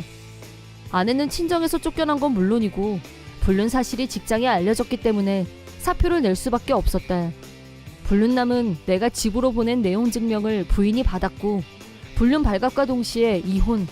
아내와 불륜남은 서로 자유의 몸이 됐으니 본격적으로 만나려나 했었는데 두 사람 다 거액의 위자료를 떠안게 됐기 때문에 다른 건 생각할 여유가 없었는지 자연스럽게 정리됐다. 모든 것을 다 잃은 아내는 거리에 나앉게 됐는데 사이비 종교단체에 걸려들면서 불법 다이어트 약을 친구들한테 판매하려고 했다는데 그 일로 친구들도 모두 떨어져 나갔다고 한다. 하지만 아내는 그 약을 팔아야 했고 어쩌다 번 돈은 모두 종교단체에 뺏기면서 자기 벌이는 하나도 안 되는 약 장사를 계속 강요당하고 있다고 한다. 이혼 후 이사를 마친 나는 각오를 새롭게 하고 다시 일에 집중하고 있다. 수입이 올라가면서 여가 생활을 충실하게 보낼 수 있게 됐고 마음 가는 대로 자유롭게 독신 생활을 만끽 중이다. 만약 앞으로 다시 연인을 만날 기회가 생긴다면 겉모습에 속지 말고 상대의 진짜 마음을 잘 알고 시작해야겠다는 생각을 해본다. 내 이름은 소심해. 남편 왕진상과 딸 보람이를 키우는 전업주부이다. 남편과는 지금까지 크게 다툰 적도 없고 겉으로 보면 아무 문제 없어 보이는 부부이지만 나로서는 절대 이해 불가인 일이 한 가지 있다. 그건 바로 남편이 나를 친정에 보내주지 않는다는 것이다. 결혼 후에도 당연히 명절이 되면 친정에 갈 생각이었는데 남편이 결사반대했다. 나는 전업주부였고 멀리 떨어진 친정에 가려면 비용이 따르기 마련이었다. 경제적인 이유로 남편한테 강하게 밀어붙이지 못한 채 부모님과는 통화만 하고 있었다. 아무리 그렇다고 해도 최소한 설에는 친정에 보내줘야 하는 게 정상 아닌가? 설마 그 정도는 알 거라고 믿고 맞이한 결혼 후 첫 설 연휴. 작정하고 남편한테 이번 연말연시에 꼭 친정에 가고 싶은데 라고 물어봤다. 그러자 남편이 설에는 우리 집에 가야지. 며느리가 돼서 빠져가지고. 라면서 단칼에 잘라 말했다. 남편 기세에 밀려서 친정행은 포기했지만 그리고 얼마 후 임신 사실을 알았다. 해가 바뀌고 딸아이가 태어나자 친정 부모님도 첫 손녀와 만날 날을 손꼽아 기다리셨는데 딸아이를 데리고 친정에 가겠다고 하자 애를 데리고 그 먼 데를 어떻게 가? 라면서 또 안 된다고 했다. 그 뒤로도 몇 번이나 친정에 가고 싶다고 말했지만 그때마다 남편은 안 된다는 말만 반복했다. 친정에 너무 가고 싶었던 나는 남편이 안 된다고 할 줄 알면서도 계속 말을 했다. 그렇게 딸아이가 3살이 됐을 무렵 엄마와 통화를 하는데 갑자기 엄마가 기침하면서 내가 요즘 기침이 계속 나오네 라고 했다. 걱정이 돼서 병원에 꼭 가보라고 했고 병원에서 천식이라는 검사 결과가 나왔다. 생각보다 심각한 병은 아니어서 잠깐 안심했지만 이렇게 친정에 못 가고 있는 동안 엄마가 점점 노쇠해지는 건 아닐까 불안했다. 전화통화를 할 때마다 엄마는 사진 말고 우리 보람이 얼굴 한번 보면 소원이 없겠다 라고 늘 말했다. 그래서 이번이 마지막이란 생각으로 남편한테 사정해보기로 했다. 퇴근해서 온 남편한테 할 말이 있다고 하자 남편이 너 또 친정 간다고 하려고 그러지? 뻔하지 뭐. 몇 번을 말해야 알아. 안 돼. 라고 했다. 내가 대체 왜 그러는 거야? 우리 엄마 아빠가 얼마나 보람이 보고 싶어하는 줄 알아? 벌써 3살인데 한 번도 못 가봤다는 게 말이 돼? 라고 흥분해서 따지자 남편이 보람이한테는 친할머니 친할아버지가 있잖아. 너 시집 온 애가 아직도 옛날 가족한테 미련을 못 버렸냐? 라는 어느 시대에 온 건지 모를 말을 했다. 너무 놀란 나는 뭐 옛날 가족? 우리 엄마 아빠는 여전히 나한테 가족이야. 요즘 세상에 시집 왔다고 친정의 발길을 끊는다는 게 말이 된다고 생각해? 라고 분노가 폭발했다. 남편은 더 화를 내며 며느리가 됐으면 시 어른들을 공경하는 게 당연한 도리지. 벌써 3년도 더 지났는데 친정 갈 생각이 나고 말이야. 친정 생각은 싹 다 잊으라는 말 안 들려? 라는 황당한 발언을 했다. 그 말을 듣는 순간 소녀 얼굴 보는 게 소원이라는 엄마가 생각나서 울컥 눈물이 나고 말았다. 눈물로 무너진 나에게 남편은 말로 안 되니까 우냐? 애도 아니고 운다고 될 일이야 이게? 넌 대체 몇 살이 돼야 제대로 된 며느리가 되냐? 라면서 더 큰 소리로 화를 냈다. 남편과 가치관의 벽을 느낀 나는 이게 노력으로 바뀔 문제일까? 부부로서 앞으로의 인생에 대해 고민하기 시작했다. 일상에 치이고 생각이 많아진 사이 설 연휴가 다가왔고 너무 당연하게 시댁으로 향했다. 시댁에 도착하자 해마다 친정에 오는 시누이가 먼저 와 있었다. 나는 시누이가 불편했다. 이유는 심플했다. 친정에 오면 손 하나 까딱하지 않는 타입. 오래간만에 친정에 왔으니 푹 쉬고 싶은 심정도 이해하지만 시누이는 나를 대할 때 이거 해라 저거 해라 몸종처럼 부려먹었다. 자기가 해야 할 일도 나한테 하라고 명령했다.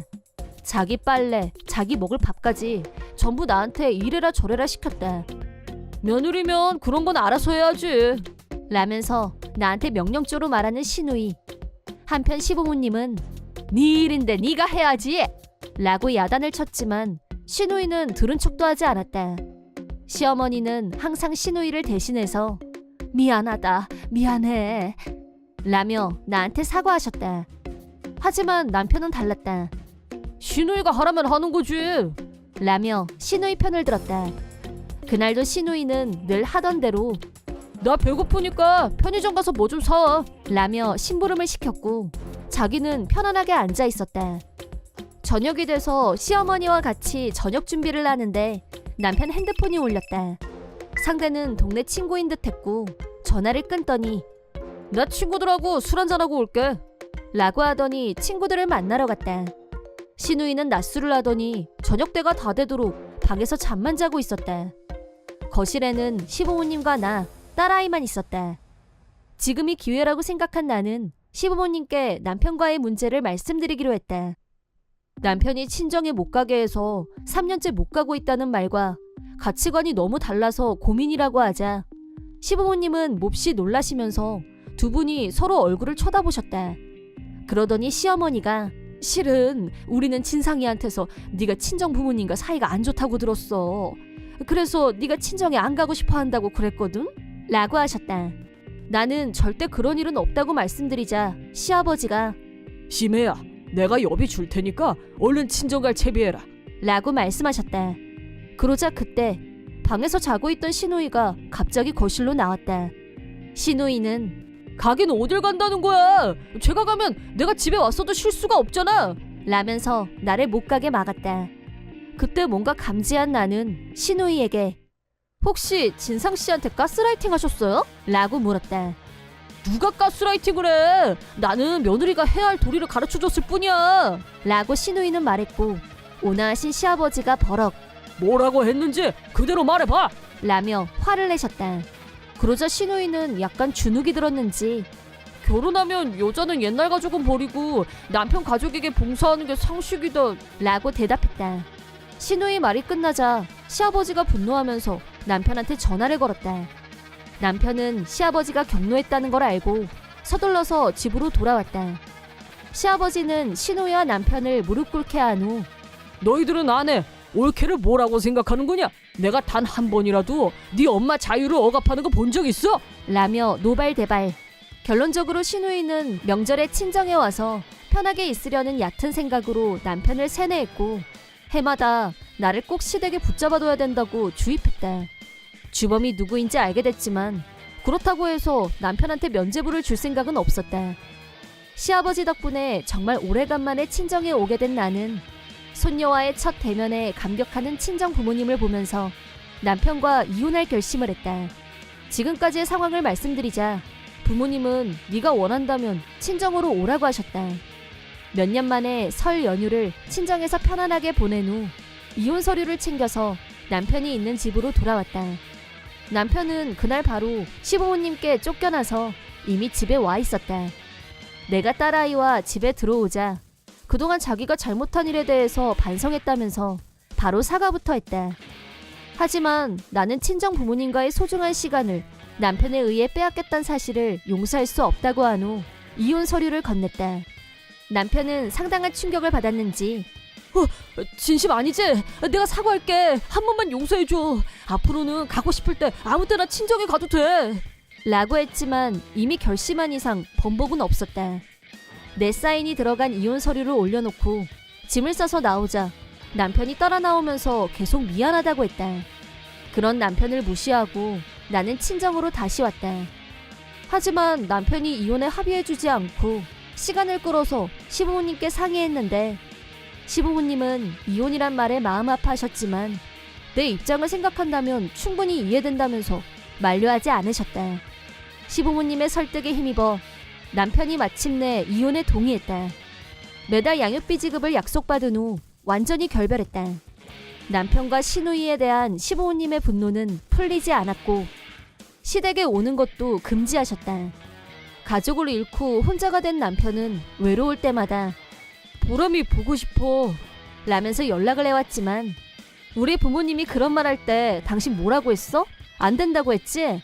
이제 그 심정을 좀 알겠니? 라고 하고 전화를 끊었다. 자기가 저질렀던 만큼 되돌려 받았으니 이제 조금은 내 마음을 이해하게 되지 않았을까?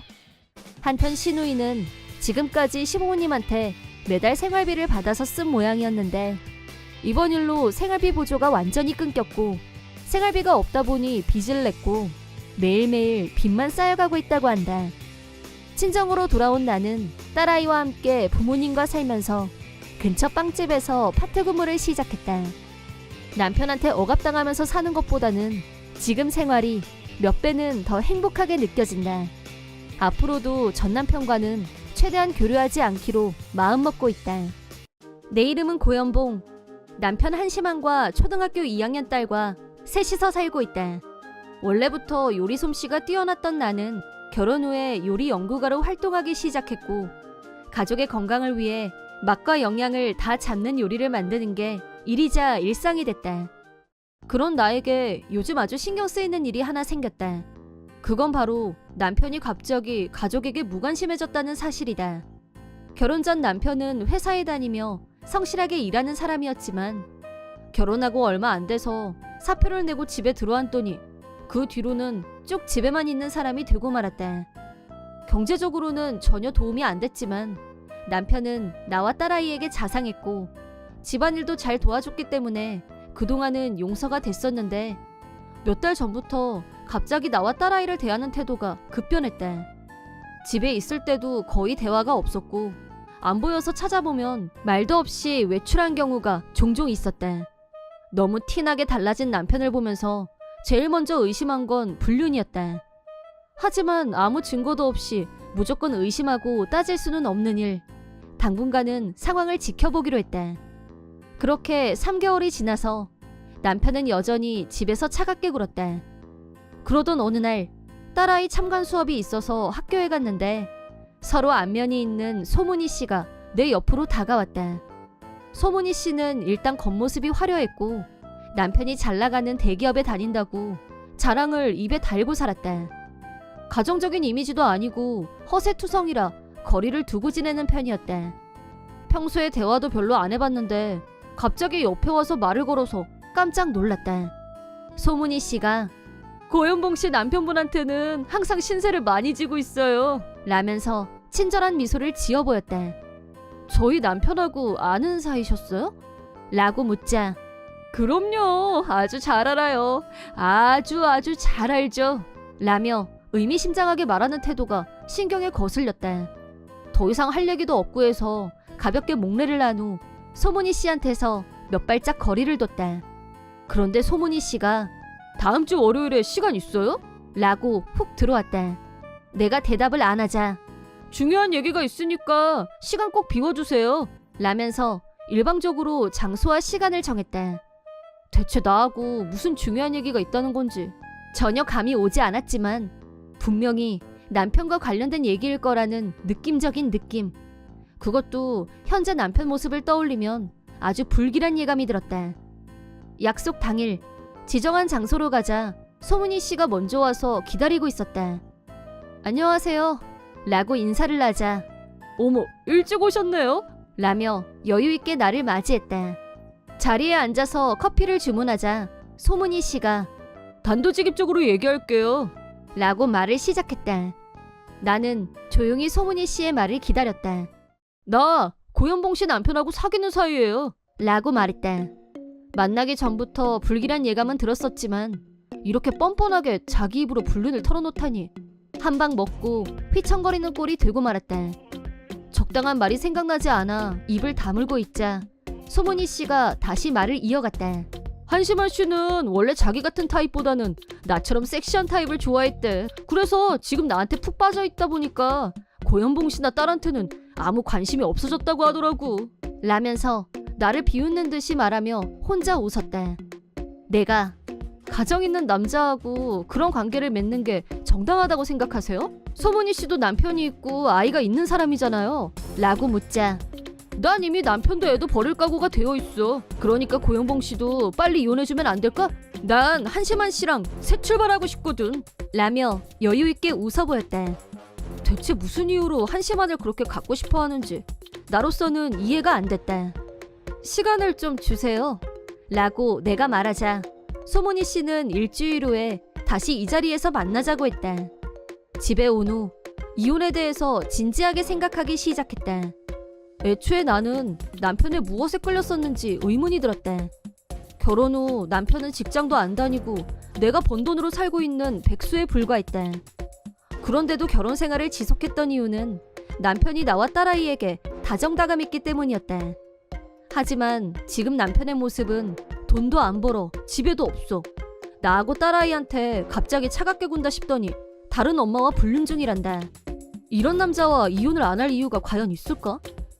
냉정하게 판단한 결과 나는 즉시 이혼하기로 결심했다. 일주일 후 남편하고는 아직 이혼 얘기를 공식화하지 않았지만 수면 아래에서 이혼 준비를 시작했다. 현재 상황, 남편은 내가 소문희 씨와 카페에서 만난 후로 한 번도 집에 들어오지 않았다. 이렇게 노골적으로 나온다면 나도 관용은 베풀지 않을 생각이다. 약속 시간에 카페로 나가자 소문희 씨와 남편이 같이 있었다. 남편이 같이 올 거라고는 생각하지 못했었지만 어차피 이혼 얘기를 할 생각이었으니까 차라리 잘 됐다 싶었다. 내가 자리에 앉자 남편은 내 눈을 피하면서 떨떠름한 표정으로 자세를 고쳤다.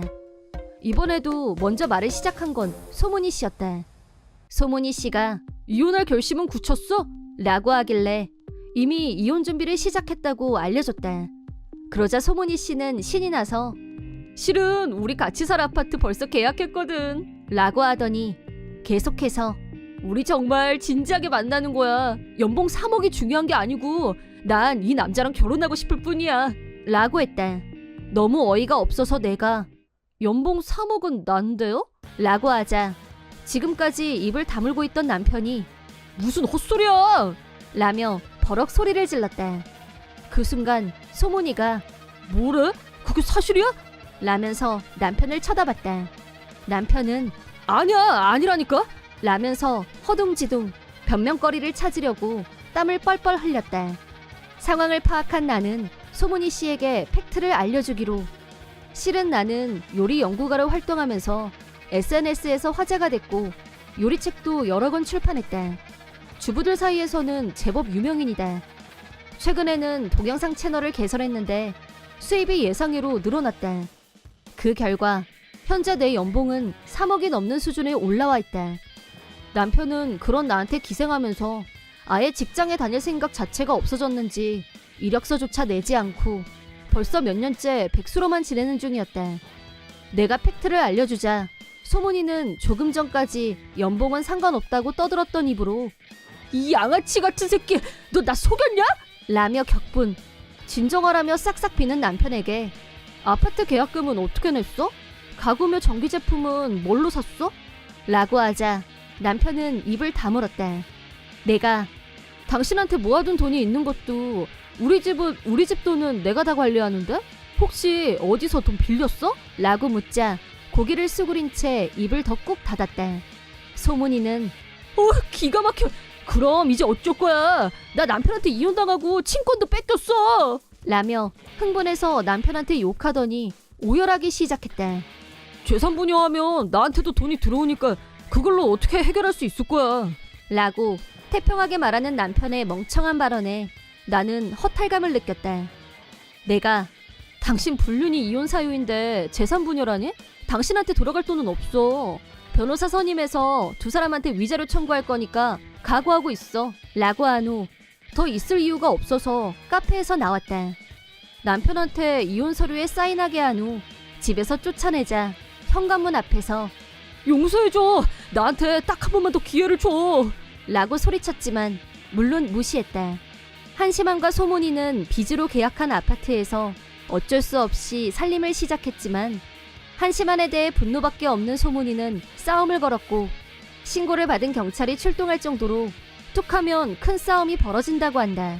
빚을 갚기 위해 한심한은 낮밤 가리지 않고 고된 육체노동을 하고 있다는데 체력적, 정신적으로 한계 상황에 있다고 하고 가정이 파탄나고 빚밖에 없는 남자와 같이 살게 된 소문이는 불난 집에 기름 붓듯이 위자료가 차례차례 청구되자 멘탈 붕괴. 현재 정신과 치료를 받으면서 위자료를 갚기 위해 알바를 하고 있다고 한다. 한편 나는 남편이 나가고 딸아이와 둘이 살게 된 후 오히려 스트레스가 줄어들면서 일에 대한 의욕이 더 상승했다. 덕분에 수입은 더 안정적이게 됐고 연휴에 맞춰서 딸아이와 부모님을 모시고 해외여행을 떠나는 게 요즘 나의 즐거움이다. 남편의 배신은 충격이었지만 막장까지 다 보고 나니 아무 미련도 남지 않고 이혼과 동시에 모든 감정이 다 정리된 기분이다. 싱글 마더가 됐지만 딸아이와 둘이 힘을 합쳐서 험한 세상 힘차게 헤쳐나갈 생각이다. 사이다 무비튼. 나는 중학생인 아들, 남편과 3명이서 살고 있었다. 결혼한 지 10몇 년이 지나다 보니 남편과 단둘이 외출을 한다거나 하는 일은 없어졌지만 삐뚤어지지 않고 반듯하게 잘 자라는 아들아이를 보며 행복감을 느꼈다. 그런데 어느 날부터 남편의 행동이 너무 분명하게 이상하게 변했다. 지금까지 주말이면 그저 느긋하고 게으르게 텔레비전 앞에 있던 사람인데 갑자기 친구 집에 간다며 외출을 하는 빈도가 높아졌다. 회사에서 잔업도 거의 하지 않고 일찍 왔었는데 요즘은 잔업한다면서 늦게 들어오는 날이 많아진 것도 신경이 쓰였다. 자연스럽게 이 남자가 바람이 났다 하는 의심이 들었지만 결정적인 증거는 아무것도 없었고 남편은 회사에서 중요한 정보를 관리하는 일을 하고 있어서 핸드폰 비번이 복잡했기 때문에 내가 해제할 수 없었다. 직접적으로 핸드폰을 보여달라고 하면 내가 의심하고 있는 걸 다 알려주는 꼴이 되니까 그럴 수도 없고. 그런데 그때 친구가 우리 남편이 젊은 여자랑 팔짱을 끼고 걸어가는 걸 봤다고 알려줬다. 역시 불길한 예감은 틀린 적이 없었고 남편이 변한 건 불륜 때문이었다는 합리적인 의심이 내 안에서 질투심이 발동했고 남편한테 직접 물어보고 확인하기로 마음먹었다. 그러자 남편은 뭐래? 누가 불륜이야? 잘못 본 거겠지. 쓸데없는 소리 하려면 저리 가. 귀찮게 하지 말고. 라고 강한 부정, 강한 거부감을 보여서 더 이상 파고들지 못하고 후퇴했다. 하지만 남편은 여전히 주말마다 어디론가 외출을 했고 어떤 때는 남편 양복에서 여자 향수 냄새가 나기도 했다. 다시 한번 질문 공세를 했을 때도 너 그 소리야? 아니라고 했지? 증거 있어? 없으면 닥치고 살림이나 잘해. 짜증나니까. 라고 잡아먹을 듯이 따지는 남편에 반해 증거를 대지 못하는 내가 상대적으로 위축됐다. 그런데 그러던 어느 날 남편한테서 상상도 하지 못했던 말을 듣게 됐다. 이혼하자. 난 더 이상 널 사랑하지도 않고 이 결혼이 무의미해. 이 집에 내 행복은 없어. 난 내 인생을 살고 싶어. 라는 남편의 일방적인 말에 다른 여자가 생긴 게 맞냐고 묻고 싶었지만 나는 아무 증거도 갖고 있지 않았고 사실 여부를 조사하려고 해도 형편상 흥신소에 의뢰할 만큼의 금전적 여유도 없는 게 현실이었다. 내가 왜 남편한테 이혼을 당해야 하는지 전혀 이유를 알 수 없었다. 하지만 남편은 이혼 원인을 모두 내 탓으로 돌렸다. 솔직히 네가 만든 음식 하나같이 맛이 없었어. 나이 들더니 여자로서 매력도 빵점이고 솔직히 요즘 너를 보면 동네에서 돌아다니는 아줌마 정도로밖에 안 보여. 이혼 원인은 너한테 있다는 거 명심해. 라는 폭탄 발언에 얼어붙고 말았다. 하지만 나를 더 비참하게 만들고 지옥으로 떨어뜨린 건 아들아이가 던진 말이었다. 15살이 된 아들아이에게도 설명이 필요했다. 엄마 아빠가 이혼하게 될 것 같다는 말을 하자 아들아이는 알았어. 나 아빠 따라갈게. 아빠가 더 돈이 많잖아. 남자끼리 사는 게 더 잘 통하고 그게 훨씬 낫지. 라는 말을 들으며 나는 절망했다. 내 배 아파서 낳았고 누구보다도 아들아이를 사랑했고 아들을 위해서라면 나는 무엇이든 할 수 있다고 생각했었는데 내 마음은 아들아이에게 전혀 전달이 되지 않았던 걸까. 아들아이는 나를 무시하듯이 말하며 남편과 같이 살겠다고 했다. 양쪽에서 상처를 입은 나는 이혼을 거부할 힘조차 남아있지 않았고 남편이 요구하는 대로 이혼 서류에 도장을 찍었다. 두 남자가 집에서 나가고 혼자 남은 나는 그제야 눈물이 났다. 남편은 이혼 원인을 일방적으로 내 탓이라고 밀어붙였고 위자료 한 푼 없이 이혼한 상태였기 때문에 먹고 살 돈은 내가 파트근무를 해서 얻는 수입이 전부였다.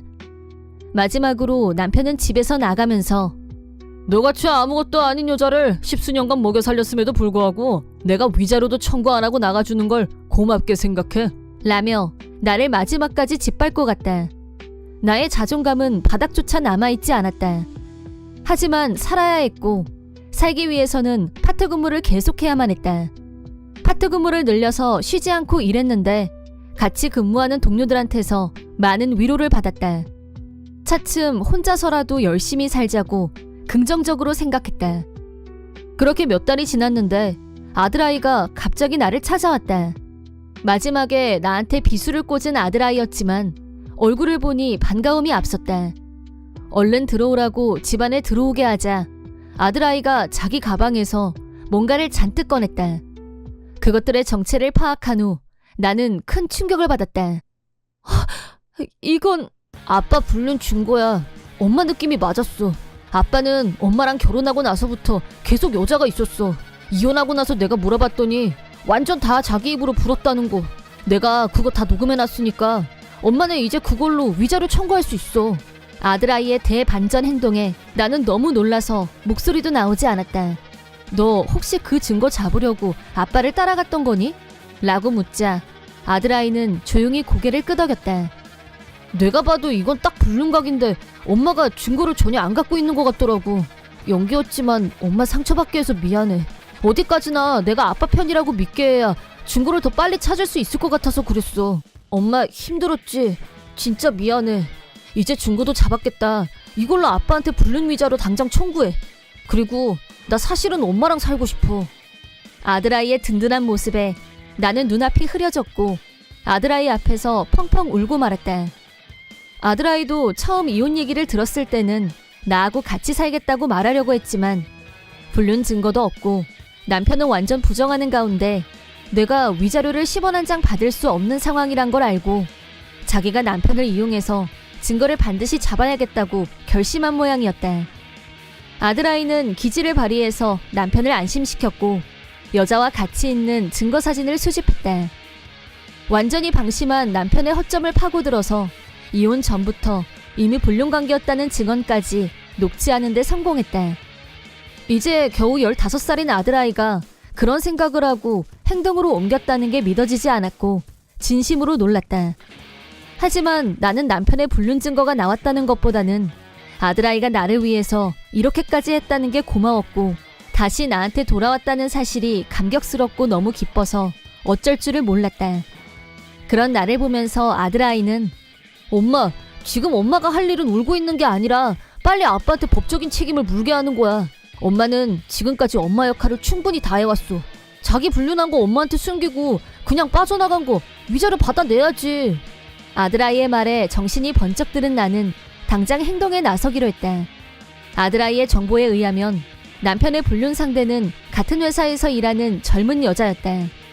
남편 회사에 내용 증명을 보냈고 불륜녀에게도 똑같이 서류를 보냈다. 그러자 그 사실을 알게 된 전 남편이 나한테 득달같이 전화를 걸어왔다. 이게 뭐하는 짓이야? 너랑 나 이미 이혼한 사이잖아. 다 끝난 사이에 이게 무슨 개뼈다귀 같은 짓이냐고? 라고 노발대발하길래 불륜 위자료 청구는 이혼 후에도 얼마든지 할 수 있다는 거 몰라?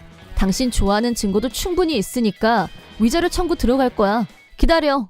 내가 반격하자 남편은 네가 어떻게 그런 걸 라면서 급 당황하길래 아들아이 덕분이라고 하자 남편은 뒤통수를 세게 맞은 탓인지 전화기를 붙들고 숨도 제대로 못 쉬고 있는 게 고스란히 느껴졌다. 그 다음은 착착 일이 진행됐다. 남편과 불륜녀가 절대 아니라고 오리발을 내밀어봐야 음성 녹취가 버젓이 있었고 두 사람 투샷 사진도 확보되어 있었다. 이건 모두 아들아이의 집념이 불러온 대반전이자 기적이었다. 이 정도 증거가 단단히 받쳐주자 더 이상 빠져나가지 못했고 남편도 백기를 들고 위자료를 지불하겠다고 동의했다. 또 회사에도 이미 불륜 사실이 알려졌기 때문에 불륜녀는 지방으로 좌천당했고 남편은 관련 하청업체로 이동 및 강등 처분을 받게 됐다고 한다. 남편도 설마 아들아이가 자기를 심판받게 만들 줄은 꿈에도 생각하지 못했었는지 진상을 알고 나자 완전히 멘붕이 온 것 같았다. 그리하여 나는 마침내 아들아이 덕분에 남편과 불륜녀 양쪽으로부터 위자료를 받아냈다. 물론 아들아이와도 같이 살게 됐다. 남편과 이혼하게 됐을 때는 내가 아들아이를 얼마나 사랑하는지 전혀 전달되지 않았다고 슬퍼하고 좌절하면서 괴로워했었는데 지금은 그런 고민은 눈 녹듯이 다 사라졌다. 아들 아이는 또 이제 반년만 지나면 나는 고등학생이니까 알바할 거야. 첫 월급 타면 엄마 좋아하는 회전초밥 내가 근사하게 쏠게. 기대해. 라며 어느새 다 큰 어른처럼 말하는 게 너무 든든하고 눈물이 글썽할 정도로 행복했다. 이번 영상은 어떠셨나요? 재밌게 보셨다면 구독, 좋아요에 댓글까지 달아주시면 감사하겠습니다. 그럼 다음 영상에서 만나요.